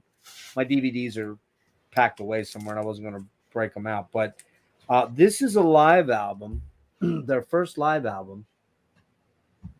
Came out October 24th, 1994, recorded 17th of November 93 at Mayfair Theater in Santa Monica. I saw this. Oh, did you? Okay.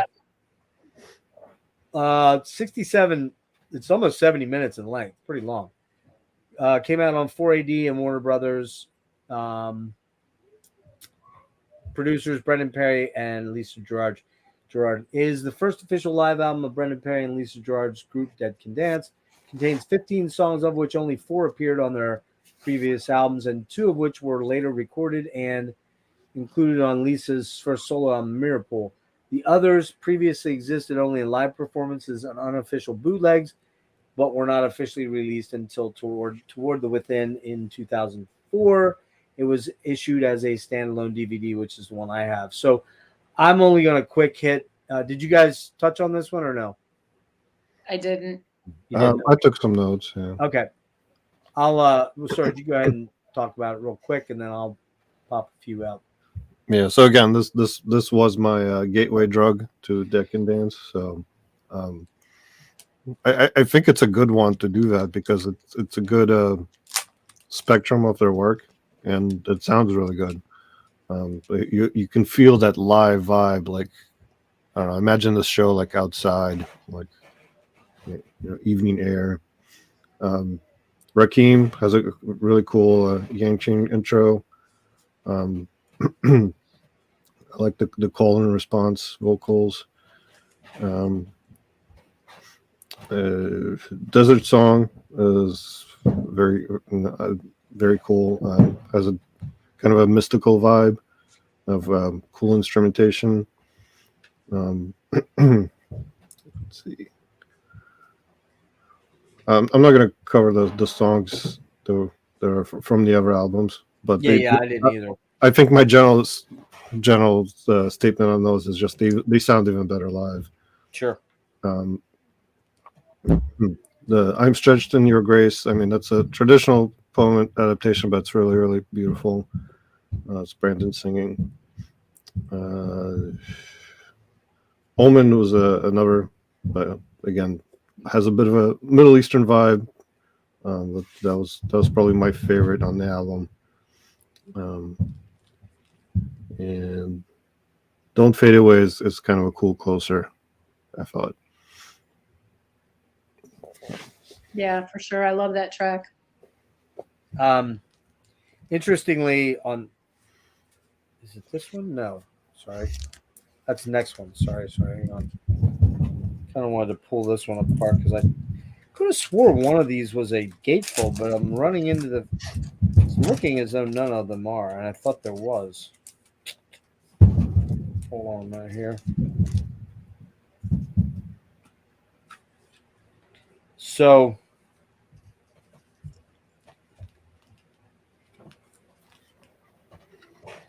yeah, this is interesting because this was apparently as an LP, it would have been a double LP.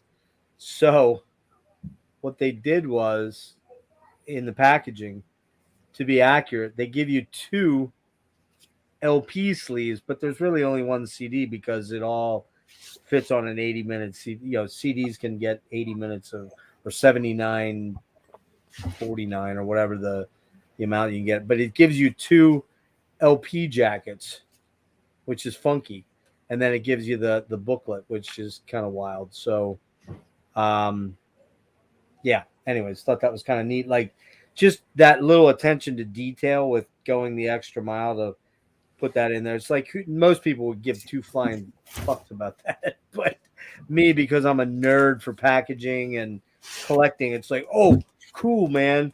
They're trying to replicate if it was a real album, there'd be a double album and you need 2 sleeves. So strange, right? Very strange stuff. They did that again on Spirit Chaser because the length of that one necessitated it would have been a double LP too. So just, again, they do it and they give color sleeves this time. So kind of wild. Yeah, this is a superlative sounding recording. It's just absolutely pristine. And again, most of the tracks on this album are they're not recorded. So Rakim is Dulcimer for Days, Cool High Energy, Brendan Perry. Not sure if this is Glossolali or not from him. Maybe Italian or French. I couldn't really tell. He's singing in another language. Persian Love Song, traditional arranged by Lisa Gerard, stunning. Desert Song reminds me of material on Spirit Chaser, or not Spirit Chaser. Spirit Chaser. Very percussive and ethnic, driving and mystical. Then Robert Perry was one of the band members. Does a really, really pretty, almost Native American flute solo on it. That's really cool. About 4 minutes long. It's really, really cool. And I'm a sucker for flute, man. I love the sound of flute. Hence why I love Jethro Tull, but also why I love a lot of No Man and stuff like that. I Am Stretched on Your Grave, traditional droning poems sung by Brendan. Cool, sort of monotonous, but cool overall. The flutes are always killer. I can see how almost an acoustic blues tune, really cool, shows Brendan's vocal range. And then you got American Dreaming. That's a really cool track, man. Do you like that one, Serge? Uh, yeah, I mean, it has that little pastoral guitar. Which Yeah. is kind of cool. And it's just, it's got a soundtracky vibe. You can almost hear that like being a soundtrack song for a big Hollywood movie or something. American Dreaming. Anyway, Oman, not a favorite track. Has a bit too much of that world vibe for me, which I like, but this one's super heavily percussive, and I don't really like that. Tristan, which I believe is an traditional adaptation of the Tristan and Isolde, the poem, or was it play or a poem? I forget. I used to remember because my oldest child was named Tristan at one point. Sanvian. It's a Lisa Gerrard and Claxton piece. Her operatic vocals are stunning as always. Don't Fade Away. Pretty, really pretty song. Almost feels like a Gordon Lightfoot song, weirdly, but I love it. So good. Love that track. Excellent live recording, and was their only official live one until 2013 when they issued the 3 LP collection in concert. What's unique is so many unreleased songs on this that make it almost like a new album. Recording is pristine, production is pristine, and allegedly they did this all in one take. 9 out of 10, well worth owning. Very, very cool album. So now we are up to Happy Easter to you, Alex Zam. So we're up to the last album of the first era of the band, and that would be Spirit Chaser. And you can kind of tell by I guess that's like a toucan or something like that on the front there. It's the seventh album came out. I'm sorry, what? It's a mask on there. Oh, is it a mask? Okay. Yeah, from Burkina Faso. We'll get into that one sec. I'll let you go into that. June 6th, 1996 comes out. It was recorded at Kivy Church in Ireland. That's Brendan's personal studio. 4AD Warner's in the U.S. Brendan Perry producing. It's the 7th album by Dead Can Dance. Would prove to be the last before the duo reunited 16 years later for Anastasis. It expands on an exploration of world music, and like Into the Labyrinth was recorded at Perry's personal studio. It's also dedicated to Lisa Gerrard's recently deceased brother. I looked that up. I couldn't really find anything on him. Maybe you know something about that, Mel. So go for it. Yeah, I don't know much about her brother. I know that he passed, and it was a very tragic passing, very impactful on her. And I was telling you about the documentary about her sanctuary. Right. She doesn't really talk about it herself, but her mother talks about it in the documentary and says that Lisa's music changed after that happened. So kind of an interesting little side note there. But moving back to Spirit Chaser, at this point, I saw them for the 3rd time in concert. I saw them in July of '96 at the Riviera Theater in Chicago. And I feel like I wasn't as into this album at the time that it came out. It felt so different to me from their other stuff. But I have since definitely connected with it. I want to say a big force behind the tracks was anything to do with nature. They were seeking rhythms and elements that just really connected people with the natural world. And right from the start, you really feel that in Narika. I feel like the whole album overall is like a shamanic journey. Yeah. And Narika is like a summoning of the inner shaman. intending to like basically create a portal between matter and spirit.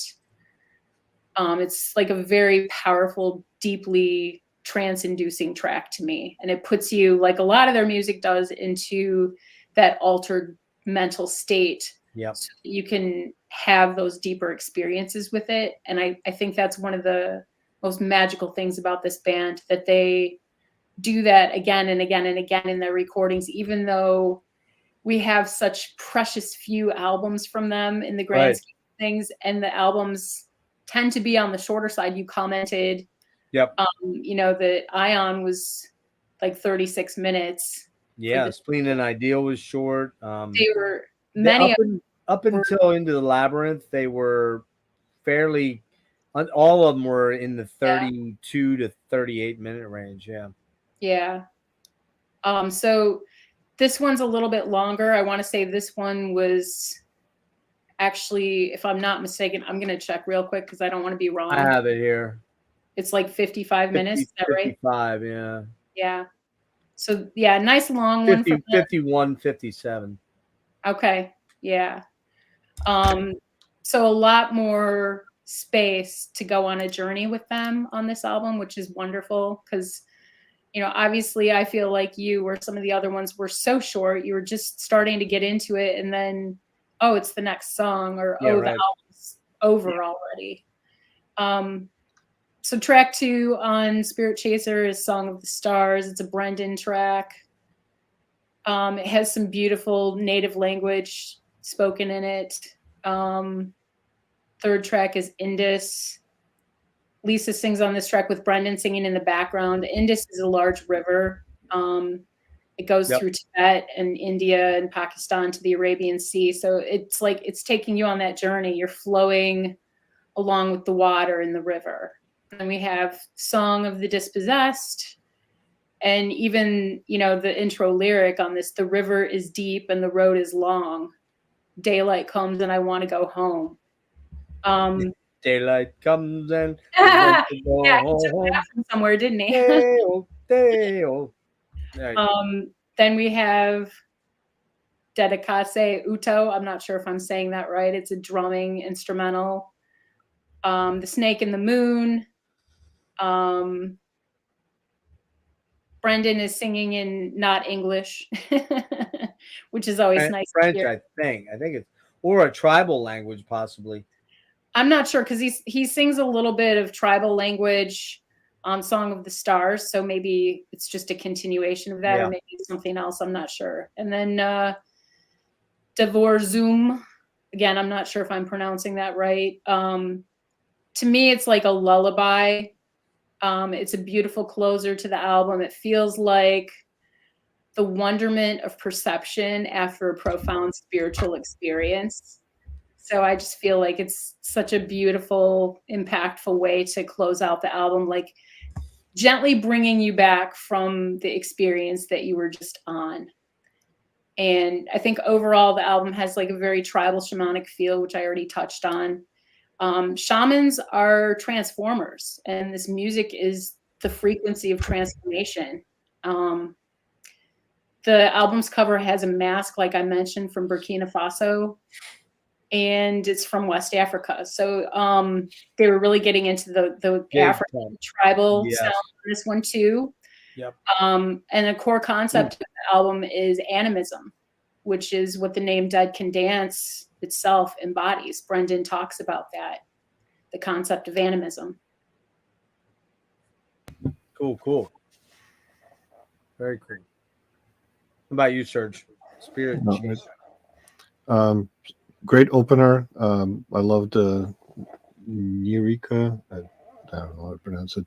I think that's a cool track because it kind of showcases all their different elements, you know, whether it's Middle Eastern, tribal, melodic, medieval. The Song of the Stars feels very spiritual. It does probably run a little long. Indus is another of my favorites. Very cinematic, brooding, kind of close your eyes kind of track.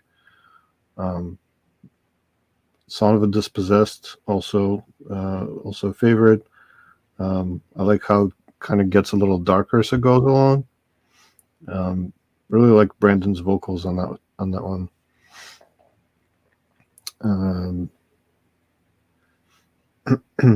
Son of a Nile. I love that slow cinematic track opening. Very cool instrumental part in the middle that goes throughout to the end. Gentle, pretty track. And then Divorgium is that's Mel. And it feels like it's like an aftercare track. Aftercare, yeah. Good way to put it. So yeah, I think I don't know. I really like this album. I think it stays true to its name, Spirit Chaser, and as Mel already described. So yeah, good stuff. Nice. Yeah, this is another one that kind of, again, I haven't listened to this stuff regularly probably since like 2014, 13. So it's not because I don't love this stuff. It's just that Serge kind of understands it's probably not, and maybe you do as well, Mel, probably not to the sick level that I have been at. But when you're a collector and lover of many varied styles of music, and you're always on this constant quest for that high, it's like, oh the new that album and the new that album, and and you buy so much shit, and then it starts to accumulate, and then you're like, you just never seem to get back to it. And one of the reasons that I started doing these deep dives was to make myself go listen to a lot of these bands and albums that I know that I love and that know that were important to me throughout my life, and to make myself reevaluate them and make myself re-listen and revisit them. And because if you don't, you can get, distance from them. I love Pink Floyd, but I couldn't tell you the last time I listened to a Pink Floyd album. It's probably years and years. I mean, I love Porcupine Tree. Guess when the last time I listened to a Porcupine Tree that wasn't the new one is? Serge, it was, for me, it was when we did the Porcupine Tree. Yeah, I was going to say when we did the deep dive. Yeah, that's the last time I've listened to PT. And, it's not because I don't love the band anymore, but it's just because there's new stuff that filters in, and I just don't, you just do that. So, and this one was one that I didn't really remember much, except for I kind of remembered that it was very ethnic. And by ethnic, I don't mean, it just means that it was worldly ethnic, and it had a lot of this Afrikaan influence on it. And I thought, I don't know if I'm going to really like this one very much. I'm not really in that space, but I am pleased to say this one kind of blew me away. It opens up in the Kira, and that track is just an amazing opener. Chanty, ethnic, world music-ish, but not elevator. Very Afrikaan, has a magical kind of vibe to it. Super cool. Song of the Stars, very hypnotic, building, pulsing, intensely groovy track with amazing choral-like choir vocals in the chorus and guitar, which we haven't heard. Other than acoustic, we haven't heard electric, and I believe there's electric in there. Indus. This song's interesting, and you guys didn't mention it. Maybe you saw it and you didn't, but when it goes into the breakdown section after about 4 minutes in somewhere, there's a definitive ripoff of George Harrison, Within You and Without You. And it's 100% there, so much so that Ivor Watts Russell said, we have to check this off with George. And they had to get permission from George to use they ran the track by him. He's like, yeah, sure, no problem. Don't worry about it. No problem at all. And they actually, Ivor Watts was so concerned about being sued that he actually gave credit to Harrison on the track. So it's one of the few, yeah. So if you look on your, I don't know if you have your CD there, Mel. If you open up and look at the credits, it probably says those three are the writers of that song, because it's that part where it goes down, down, down, down, yeah. And it's that super cool fucking, which Within You Without You is one of my favorite Beatles tracks. And I knew it the minute I heard it. I'm like, oh yeah, I kind of remember this. It was so obvious. So they ended up used by permission of George Harrison. Yep. And it's very obvious. And they both said that what did they say here? They both claim that they didn't try to rip off, but 4AD asked for permission, and then they gave George Harrison co-writing credit. You can clearly hear it. It's a great track though. Somber plotting, but gorgeous. Gorgeous. I think on that album she's using the glossolalia quite a bit. Dispossessed, interesting acoustic hymn with building melodies, almost has a samba feel to it with Brendan Perry crooning over the top. Quite a nice track. What is it called there? Dedicace Auto. I don't know. It's an interlude. I barely know how to speak English at this point, so. French or possibly a tribal language with prominent electric guitar in that one. Snake Moon, dual vocal workout, cool tune. Song of the Nile, cool track, if a bit repetitive, and I thought it was just Divorce a Chum. No, just kidding. Get it? Divorce a Chum. Never mind. Lisa, man, that voice is so insanely evocative and deep. Resonant, hypnotic, and warm, sweet. What a sweet song. It's gorgeous. Very cool and very different from previous albums to me. Very ethnic, a lot of ethnicity or ethnic vibes, tribal, trancy, lots of vocal interplay, less gloomy. It's actually got an upbeat vibe to it. It's actually kind of almost got a happy sound to it. Very worldish. Love this one. 9.5 out of 10. So the other thing I want to mention real quick. Yeah, this is something I noticed. If you look at their work chronologically, they start off for the most part just trading off vocals per track. Yeah. And this one, there's a bunch of tracks where they sing together. Yes. Yep. So I thought that was kind of notable. And they do that a little bit more in this new one that's coming up here. Well, not new now, but the new one when they break up. Essentially, I don't know that they ever really broke up. They just sort of ceased having a working partnership. Lisa moved from the UK back, I believe, or she might have already been back by this time. She probably was back in Australia. I like how Jeff is just waving a knife around. I know. I'm like, what are you doing? I always have a knife laying around. Just itching. She moved to Barcelona. Oh, she did? Yeah. Well, she did go back to Australia eventually, though. She did. Okay, so she moved at this time to Barcelona, though. Okay. Yeah. Because again, they weren't a thing anymore. Was she married by this time? I think she probably was. I don't know. All I know is what I read, that she had her acting debut in the film that also I think that David Navarro Sust was involved in. Okay. I don't know if they were having a relationship. I don't know. Could have. Maybe they were just pals, and I didn't really get into either of their personal lives because what's the point? But that's none of my business. But yeah, they end up kind of going their own separate ways. Brendan does some solo albums. I think he's got 4 of them, maybe. I didn't look that up. I've lost track. He has a few. There's a couple. Yeah. Which I've not listened to those, to be very honest. I've heard they're generally pretty good, but I've just not checked them out. And I don't have any of Lisa's solo works either, but she did a ton of soundtrack work for movies, as we mentioned earlier, one of the most prominent being The Gladiator with Russell Crowe. And, that's you can tell right away it's her. Is there any other movies that you know off the top of your head, Mel? Or Whale Rider. What was it? Whale Rider. Okay. I don't know that one either. Any other big ones, like big Hollywood ones, or they mostly art films? There are. I just can't think of them off the top. Probably, yeah.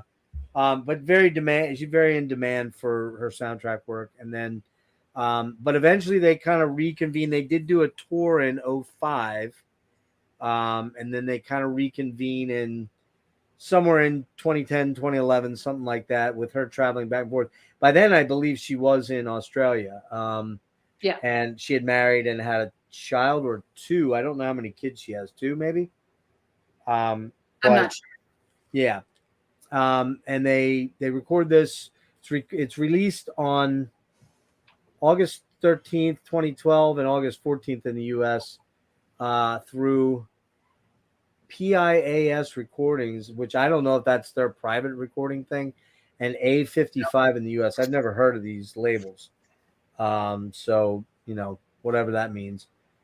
And recorded and produced in Kiwi Studios, which is, again, Brendan Perry's, and Master Labs in Dublin. Man, my hair just does not want to stay out of my mouth and my face. I should have, put it in a ponytail. And yeah, first album in 16 years. And it is called Crazy. Anastasis. I'm sorry? That's crazy. That Yeah. it took 16 years. And it's the 8th studio by the band. The first after Brendan and Lisa disbanded in 98. It was officially released, Pious Recordings, 16 years after Spirit Chaser. It's also the band's first since it left 4AD. And Anastasis is the Greek word for resurrection. And why don't you jump into this? I don't have this one. Do you have this one, Mel? Want to show it? I actually only have a burned copy of it. I don't have. You have it, don't you, Serge? Yeah. I thought you had this one. I remember us talking about this a bunch of years ago, and I never picked it up. Big mistake. There we go. We'll let you go first since you're showing the copy. Ooh, so dark. Yeah, what happened there? Kind of like, well, I think it's just, the camera. Oh, the camera focuses on picked the up on the contrast. darkness. Which is you can see it evokes a little bit of a darker mood. Sure. It's a beautiful shot, though. Really cool. Yeah. My kind of thing. So Children of the Sun opens with kind of unusually for DCD, kind of a modern beat. You okay? No, all right. Yeah. And then lots of cool instrumentation kicks in. Those are kind of a pleasant track. On the basis, I don't know how to pronounce it, but that's a very beautiful, immersive instrumental opening. And then you get the kind of, again, spiritual, mystical Lisa vocals. Very, very good. Great headphones track. Agape. Agape. You can see how I have no idea how to pronounce it. Agape is a little bit of a stranger word. Yeah, probably. My mouth was agape. Let's just go with that. There we go. Agape. Yeah, but that's a very cool track of kind of a Middle Eastern sounding strings and then a modern, subtly driving beat. Great Lisa vocals. Amnesia, again, more of a modern beat. And basically turns into another Brendan ballad. I thought that was pretty good. Kiko, again, a bit of a Middle Eastern vibe. Slightly darker tension building track, very good. Opium was kind of a modern cool beat of electronica. Again, this is a bit more modernized album, I think. For sure. Return of the She King, slow beat, cinematic, and Brendan jumps in towards the end. So again, it's another track where they both sing. And then All in Good Time is kind of a sparse Brendan track. Overall, really good. I like the mix of traditional and modern. Again, I'm a sucker for electronica, and I love mixing those two kind of approaches. Did you how did you run into this album? Did you just see it in the store, or how did you know? Because I didn't even know it came out until we talked about this maybe 2 or 3 years after it was out already. Do you remember? I probably just ordered online. At that point, that's how I usually acquire CDs. No, but I mean, how did you know it even came out? Do you remember suddenly going, oh, look, I think when you hang out in golf circles, you kind of somebody probably brought it up or mentioned it, or like they were supposed to tour in America, I believe, this year, and that got canceled for unspecified reasons. The year this came out, or this year? No, this year. I'm just saying, like, you know, the there's year that they were. Yeah, right. there's a lot of goth people getting excited to see him, and then Okay. it didn't work out. So people in your circle were probably talking about it. Yeah. Yeah. How about you, Mel? I'm curious to hear what you have to say on this one. Yeah. Anastasis, I guess, is the actual pronunciation. And like you already mentioned, it's the Greek word for resurrection. Lisa says it's a really good descriptive analogy for creation, for music, for where we are as human beings on the planet. It's quite complex when you try to get down to analyzing why this work is there and where it comes from. It very much depicts who you are in your interior world and the things you're experiencing through abstract responses to reality. That's what music is. As a result of that, it opens up in a cathartic way the imagination and the heart pathway of the other. Music enables people to look inside themselves. So, of course, there are lots of things that influence the work, like our own life experiences. And I loved that quote about this album. I loved hearing her talk about it because I initially wasn't sure kind of where to meet this album. I liked it, but I felt like kind of like I did with Spirit Chaser initially, like I had a hard time connecting in with it. And maybe it was because of the 16-year gap since their last album. Yeah, right. I have since listened to it a few more times, and I do feel like a stronger connection to it now. The first track, Children of the Sun, you can really hear how Brendan's voice has changed and matured over the years. It was almost surprising he sounded so different, but 16 years is 16 years. And when you've been a vocalist and sang a lot, it definitely has an impact on your voice. There's definitely wear and tear. Anastasis, which is the second track, that is the term for an expedition from a coastline to the interior of a country. And I think it's actually a metaphor for going within and doing inner exploration. I love the handpan on this track. I think it's the first time that they used one in their recordings, and it goes perfectly with the hammered dulcimer and Lisa's voice and the other instrumentation. Agape, it's Greek for unconditional love. Awesome strings on that track. Very Middle Eastern sound with Lisa's vocals. Then we have Amnesia, which is Brendan. The first time I heard the track, I knew right away Brendan was going to sing on it. It was just such like a signature lead-in. Yeah. I agree. I think it's a song about the fact that we've forgotten our history and things that have happened, and we're still like not learning. Kiko, it's based on a Greek folk dance called a Zybakiko. This one is like an invocation of power within people. And according to Lisa, the subtle and profound gentle power that can be provoked within music to empower people and give them their strength back. So it's like summoning Mother Courage. Opium, another Brendan track. It's about things that make us sleep, things that we're no longer connecting to. Then we have Return of the She King. I feel like Lisa is the She King.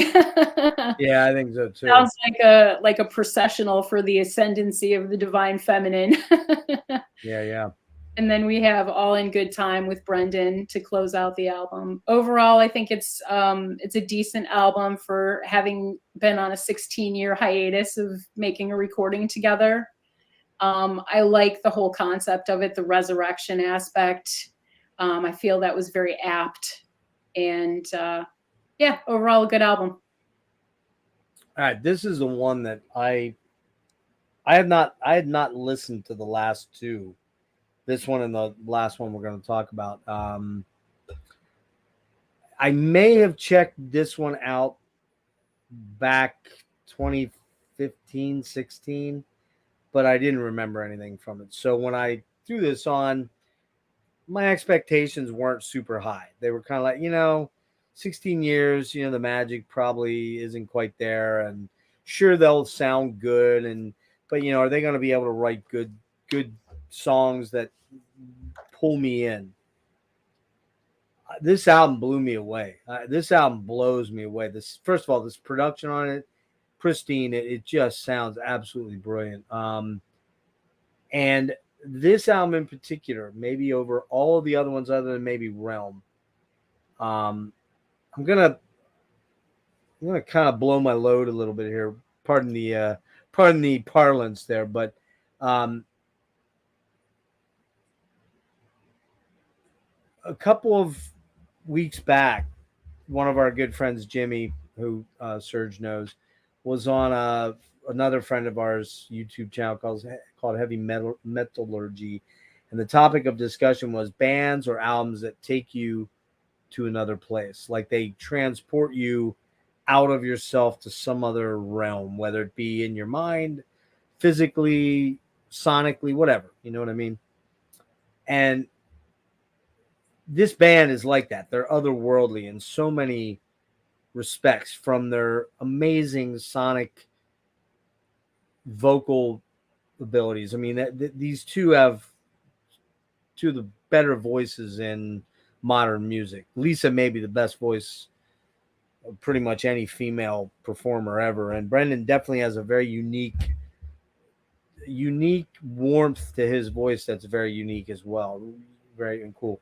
This album really, as I was listening to it, I kept going, holy shit, holy shit, holy shit. Like every song, it was like, God damn, that's a banger. Damn, that's a banger. So it starts with Children of the Sun, which of course I hear that song title. I'm like, Children of the Sun, Children of the Sun. I'm thinking of Billy Thorpe, you know, it's like, down, ticka, ticka, down. It's like, no, it's not like that at all. Which, by the way, I love that song. Super cool track, very contemporary sounding. The synths and strings are very slick, but they're super cool. They just sound really, really good together. Love that song. Love that opening track. Anastasis or Anastasis or whatever it is. Super atmospheric, mystical, gorgeous, stunning track. Mind-blowing. First two songs on this album, I'm like, whoa. How and why didn't I get this? Like, because I do remember talking to Serge about it for some reason. Probably like 2015 it was, a couple years after it came out. And I'm like, yeah, is it any good? Yeah, it's really good. You should get it. Well, I'll get around to it. And I never did. Might even been 2016. Agape, epic, trance-inducing. Wow. Okay, that's 3 songs in a row that I'm like going, holy friggin' shit. Wow. Amnesia, very downbeat and gorgeous. Brendan Perry at his best. So good. Almost has a bit of radio friendliness to that song. Just a little bit. Another one. That's 4 in a row. Okay, this is getting really weird, man. It's got to tail off soon, right? It's got to. I mean, they've been apart 16 years. They just can't keep writing great song after great song. That's comeback albums are never like that, right? They just aren't. Well, Amnesia comes on. Oh no, I just did that one. Kiko comes on. Another banger. Very Middle Eastern and droning, but beautiful melodies played on various instruments. And Lisa Gerrard melting minds with that voice. She just mind-blowing. All right, that's 5. Now we're on to track 6, Opium. And again, another killer by Brendan Perry at his best. So beautiful. Gorgeous synth melodies on that one. Super ear candy song, that one, for me. Return of the She-King. And I agree with you. I think it's definitely... That was... Maybe Brendan said, hey, why don't we call this that, Lisa, since you've decided to come make an album with me again. Both share vocals on this. Very unreal. Celtic, a little bit of Arabic, a little bit of Gregorian. Killer track. And then I was reading some reviews that, kind of helped me coalesce my thoughts on things. And a lot of them kept saying, it's an amazing album till you get to All in Good Time. I get to that song, I'm like, fuck, this song's amazing. Meditative, somber closer, Brendan Perry goodness. I kind of lose myself in this song. It's so beautiful. It's first studio album in 16 years, and it's stunningly stellar to me. I don't own it, but I need to have it for sure. It's a top 3 album for me. Like, it was clear right away. I'm like, this is so good. Like, I just wasn't expecting it to be remotely that good, and it's way better than I expected it to be. And this is one of those albums that warps time, space, and transports me to a mystical place. And I got to say, I give this a 10 out of 10. It just blew my mind. It really did. So, yeah. Sorry. So we move on. We've got one last album to talk about, and it's 2016's Dionysus. And that came out on November 2nd, 2018. It was recorded at Curlendel Studios in Brittany, France. Came out on PIAS Recordings and A55 in the US. Ninth studio by this duo, officially released in November of 2018. And it's the group's 6 years since the last album, Anastasis, or however you pronounced it, comes out. It's essentially 2 tracks. All physical versions come out as 2 tracks. Act 1, Liberator of Minds, Dance of the Bacchantes, I guess, Bacchantes. And then track 2 is Act 2, The Mountain, The Invocation, The Forest, and the Psychopomp. And they're all under this Dionysus, which Dionysus is the god of wine. Or is that Bacchus? That's Bacchus. Dionysus is the god of partying, I think, or frivolity and happiness and all that kind of stuff. And all physical versions that came out were indexed as just 2 tracks. And whoa, what just happened there? Glitch in the Matrix. No, I just got a weird. Sorry, I just got like a weird slap back there. Yeah, I'll go last on this. Does anyone own this one? Yes, I do. Okay, you want to show that one? Let me take it out of its little sleeve here so we don't get glare.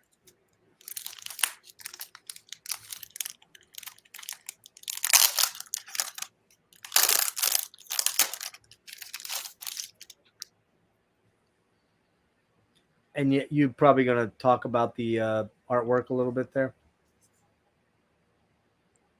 Nice. Do you own this one, Serge? I don't have like a hard copy of this. Okay. Yeah, I don't have either of these last 2. So go ahead, Mel. Give us a rundown of that one. I'm sorry. I'm like, here we go. The mask on the cover is actually a Huichol Indian mask. They're like a Mexican, Central American tribe. And they're famous for their beadwork. They make all kinds of beautiful beaded things that look like that. Interesting to note that Dead Can Dance used masks on several of their albums, yeah. So the mask concept is like pervasive through their work. Kind of an interesting little side note. This album, I didn't really write anything out for track by track. Neither did I. Overall, it's a magical blending of seemingly every type of music they've ever been inspired by. It's like all of it, the whole package. It feels mature. It feels cohesive. It truly feels like a co-creation. Because sometimes in the past, there were tracks where you could tell it was that person's track. It was that person's track. Right. This doesn't seem to have any of that. It seems to be truly a co-creation of equals in all ways. And I love that. The rhythms are very hypnotic, very trance-inducing. So again, taking people into that altered state so that you can go on a journey. Each part of the 2 acts takes the listener to a different space within the whole of the concept. For this one, you got to put on a good pair of headphones. Well, that might have been part of my problem then. Because I didn't do that, actually. So it rates pretty high for you then? Yes, it does. Serge, how about you? You're muted. Muted. Yeah, so overall, I definitely liked it. Did take some notes. Seaborn is a pretty cool intro. The whole intro of that side is maybe unusual. Unusually for them, the vocals aren't really in the forefront, but it just builds up like this spooky atmosphere. Um, Dance of a Bacchantus, I don't know. That is a really cool. I felt like it was like a belly dancing vibe. That's kind of how it came across to me. So I really like the beat on there. The Mountain is another cinematic type track for me. Like I can see it being, as part of a movie.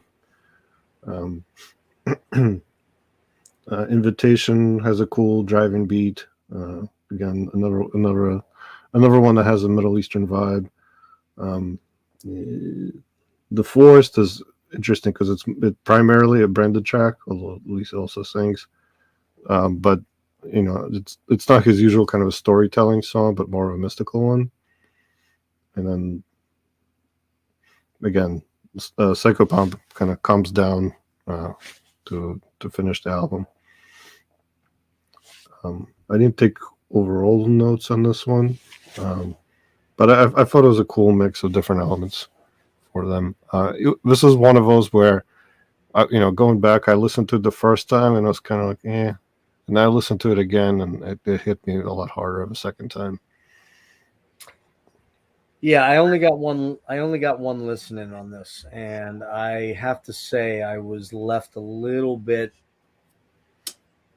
perplexed. Not perplexed, just it didn't hit me like I was hoping it was going to hit me. There's some good stuff on it, but overall it's kind of a little bit too much of the ethnic mixture of styles. I don't hear as much of the Renaissance or the Gothic or doom side of things like the earlier albums, or maybe even the Aion neoclassical stuff. It sounded like Spirit Chaser on steroids a little bit, which is, I like Spirit Chaser a lot, but this one just didn't jump out at me. It was a little.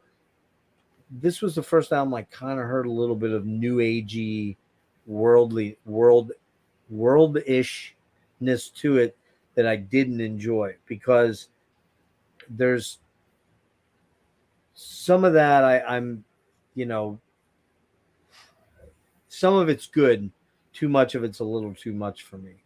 And I kind of felt that, but I need to kind of go back. I probably need to be honest with you, I think because I was so blown away with Anastasis and then listened to that after it, I think it felt a little anticlimactic to Anastasis. I think that's what the problem was. So I need to go back and listen to this one again a little bit more. I'm sure with a couple listens, I might change my tune on it. I might at least come to appreciate it a little better. But I only gave that a 7 out of 10, which was probably my lowest mark. But I think, again, I probably need to dig into that a little deeper. But, and, I started doing this back before last Saturday. I actually started we were going to do this last Sunday. I'm sorry. I started doing it on Saturday after I'd already streamed for 12 hours. And then I just realized I'm not feeling well enough to do this. And I got like maybe 3 albums in. I was like, I got to step away from listening to albums for a little while. I just got to take 4 or 5 days off and just not inundate my brain with music and have to think about how I want to explain it. And that was a good thing, because it allowed me to be a bit more clear as I got into these, once I revisited the Dead Can Dance catalog after taking 5-6 days off.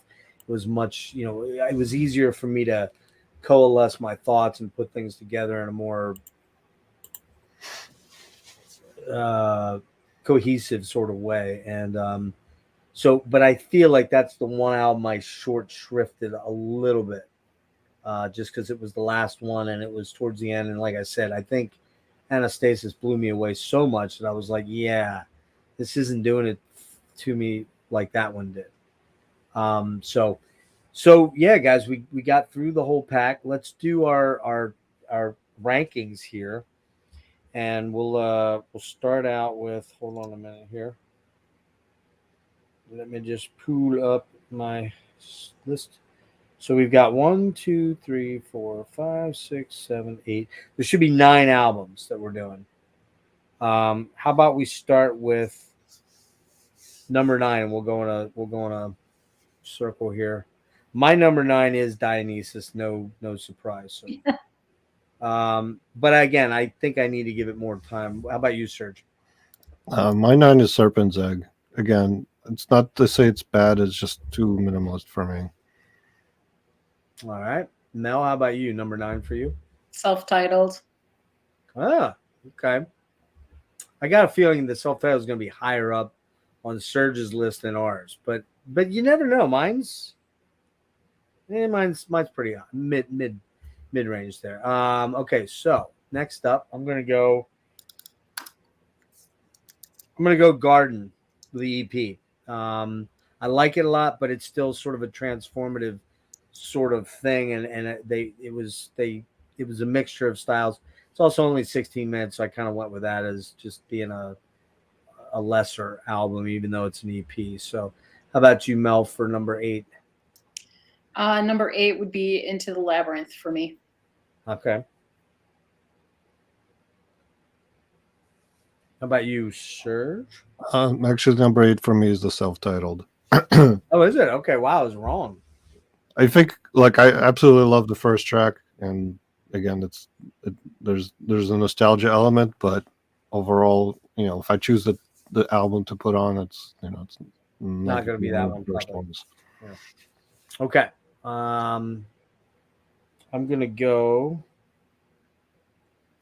The next one for me is going to be Aion, and mainly it's just because of the shortness of a lot of those tracks that I want to be more. I would want maybe 10 more minutes of that album, but I really do like the album. It's just that's the main detractor for me, is that some of those, there's a bunch of tracks there that are just too short for me. I'd like to have them be a little bit longer.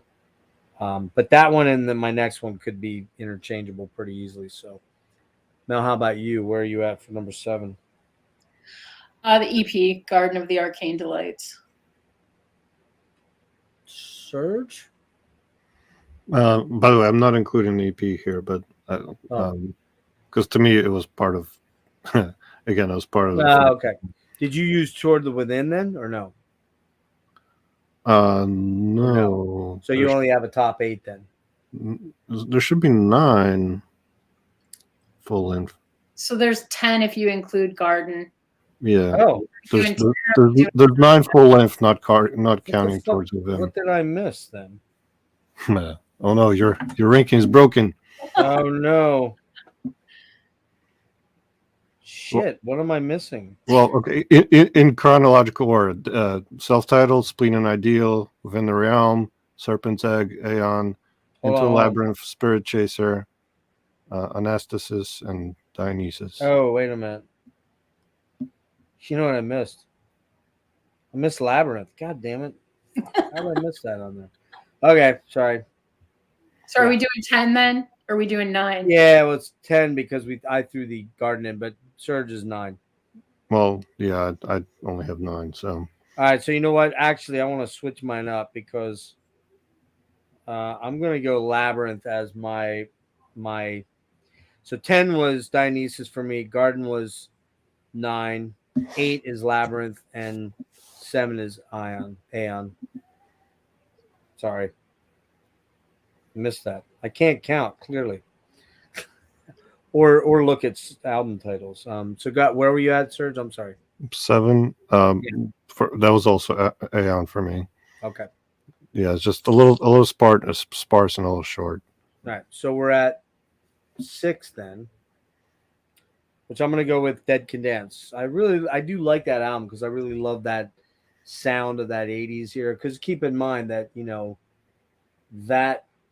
And for you too as well, Melinda, you were a little bit younger. You're a couple years younger than me, but that was the era I was in high school. That's the sound. 84 is the year I graduated from high school. So I although I didn't know about them then, it just reminds me of that nostalgia of high school era stuff. So how about for you, Mel? 6. Well, your 6 is my 7 because I have 10. All right. Well, one, two, Just 3, 4.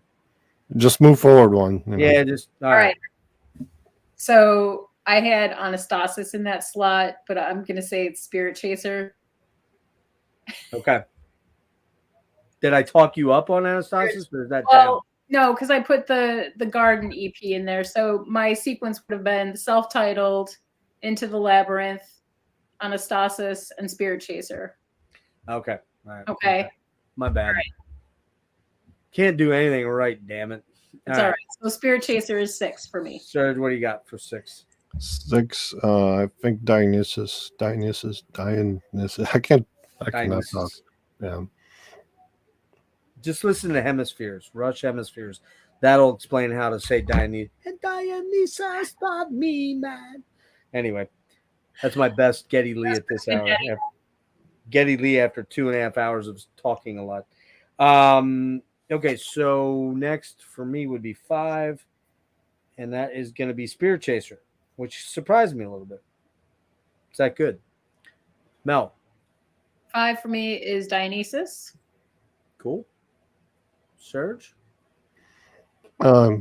So 5, I had again. I think for me personally, it's incredibly hard to rank these. So Agreed. I don't know, but I had Spleen and Ideal as 5. All right, so for me, 1, 2, 3, 4. So 4 is going to be Spleen, which surprised me a little bit. I didn't think I'd have it that high, but when I really look back at it, it was like, yeah, that's really, really good. I like it a lot. Mel, number are we on? 4, right? 4. Right. Okay. 4 is Aion for me. That's high. Yeah. Nice. Serge, how about you? It's Within the Realm of a Dying Sun. Ah. Okay. So 3 we're at, right? I'm going Serpent Seg. I was surprised how much I really liked that album. Overall, it's just there's some really standout tracks on it that really grabbed me a lot. So, Mel? Number 3 for me is Spleen and Ideal. Serge? 3? Number 3 is Spirit Chaser. Nice. All right, number 2 for me is going to be Anastasis. I was mind blown by that album. It's, I got to figure out how to get it in my collection here one of these days soon. Just really loved the lushness. Every track on it was just incredible to me, I thought. So dug that album a lot. And Mel, number 2. Number 2 for me is the Serpent's Egg. I think I love that album so much because I heard it when it was new and it was my introduction to Dead Can Dance, and I've just always been in love with it. Cool. Number 2 for you, Serge. Into the Labyrinth. Into the Labyrinth. Which we kind of both had kind of low. Interestingly. Yeah, I don't know. I like the vibes on it. Happens. Number 1 for me is Realm. I thought maybe something would unseat it, but it's always been the one that I always go to. It's the one I love the most. Every song is amazing. There's just a stunning album. Mel? Same. Within the Realm of a Dying Sun is my number 1. Awesome. And Serge, your final? So my number 1's maybe surprisingly to me, but I don't know. It just felt that way. It was Anastasis. Yeah, cool. It's so good, dude. So good. So guys, let's back out a second here to that, and we'll wrap this up in just about 3 hours, which is cool. I think it was a good deep dive without getting too lost in the woods, and I want to thank you both for putting the time in and for joining me. I'm sorry we didn't get this done last week, but we did get it done, which is cool. And we're both jealous of you, Mel, because you got to see them 3 times, you said? 3 times. Nice. I saw them in 1990, 93, and 96. And then I also saw Lisa Gerrard on the Mirror Pool tour in 1995. That was her first solo album, right? Yeah, very Wow. cool. You're lucky. You suck. I'm just, So how was it for you, Mel? Not too scary, pretty oh pretty no, fun? yeah, Yeah, I know you were a little nervous about doing it. And never done anything like this before. the good news is that, now this will get some eyeballs. How many? I'm not sure. We didn't have a lot going on tonight because I didn't really announce it until late this afternoon because I wanted to make sure. I wasn't sure how I was, if I was going to be able to pull through or whatever, but we did get it done. Any final thoughts about the band at all that anybody wants to throw out there? I have a quick one here. As I said, you can pin a number of different genres onto Dead Can Dance. Most of them, you can hear a bit of all of that in their mixture of styles. But the reality is that Dead Can Dance are a genre of their own. They sound like no one else.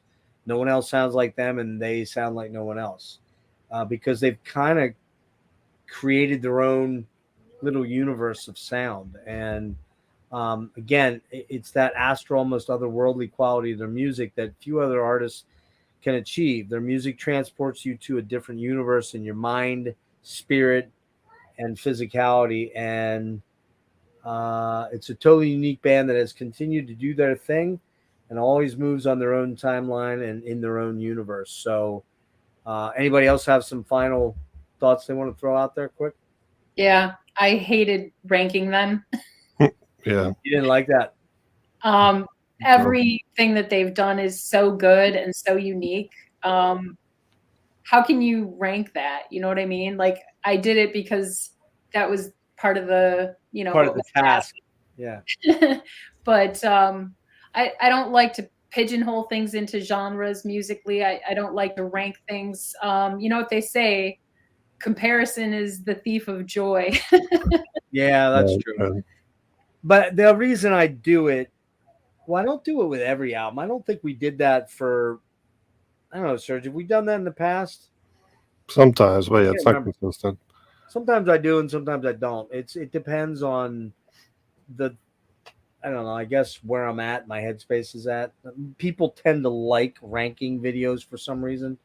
But what I do though, instead of just doing a straight up ranking video, is I get into this granular detail on the albums, and frankly, I wish I knew a little bit more about them on a personal level or had some concert experience to talk about. Luckily we had that with you, Mel, to share with us. But a lot of these bands that I do deep dives on, Carcass last week I've seen 6 or 7 times. Week before that, Neurosis 6 or 7 times. Rush 28,000,000 times. Porcupine Tree 53 times. But this is one of those bands, those rare bands that I chose that I'm like, man, I never got to see, and given what's going on with me, I may never get to see, but at least I got to talk about it because they definitely rank up there as one of my favorite non-metal, non-hard rock type bands. And and we're gonna do one hopefully later this week. Eric, who is in here, we're gonna try to do one on Frank Marino and Mahogany Rush, one of my favorite guitar players of all times. 70s icon, one of those guitar players that a lot of other guitar players know about. Like a lot of other people are like, oh, I never heard of him. Because basically by the late 80s, he was out of music and he did some touring here and there, but he's actually retired now because of some health problems. And it's like, I'm never going to get to see that guy, which is a bummer. And I would hope that maybe I could get a chance to see Dead Can Dance, but I'm not holding my breath with what's going on with me. But vicariously, I want to hear about it, which is super cool. So, hope you guys enjoyed doing this. Serge, any last thoughts? Yeah, I mean, it's a magical band. I guess if anybody's listening this far, hopefully you're pretty motivated to check it out if you don't already know them, or you probably just already do know them. Probably right. I'd say the only other singer that's transformational for me is Azamali, because her voice is otherworldly. Yeah. So and she's like that. She's in that Lisa Gerrard rarefied air, and I mean, there's a couple other there. There's you can pick out a few guys. Jeff Buckley's in the Brendan Perry League in a different sort of genre, but Liz Fraser for Cocteau is just amazing, just absolutely stunning. But there's very few that I think the thing that about Dead Can Dance that is really special is, and this has nothing to do with religion, has nothing to do with God, or it has to do with a spirituality of self. Oh yeah, it's And for that sure a is, very spiritual band. yeah, I mean, it's a very intuitively spiritual band that you just have to kind of hear to connect with. And if you're lucky enough to do that, you might just do that. It's, I'm not saying you're going to have some revelatory thing, but you can, the music, it's greater than the music. It's kind of the sum of all the parts that you're hearing and feeling from it. It's a feel thing. So, all right, guys. Hang on a second. I'm going to end, and I'll just want to talk to you guys for a minute, and then thanks for anyone that was watching. We've only got one person watching now. We had as many as 10 at one point, but that it was kind of fluctuating. It's Sunday night. You never quite know. It's Easter. It's also Easter too, so there's probably some people that couldn't really break away. They may be having late Easter dinner or whatever. But it is 10 o'clock, and I know you got to work. Yeah, tomorrow. I gotta go. Hang on one sec for me, all right? All right, guys.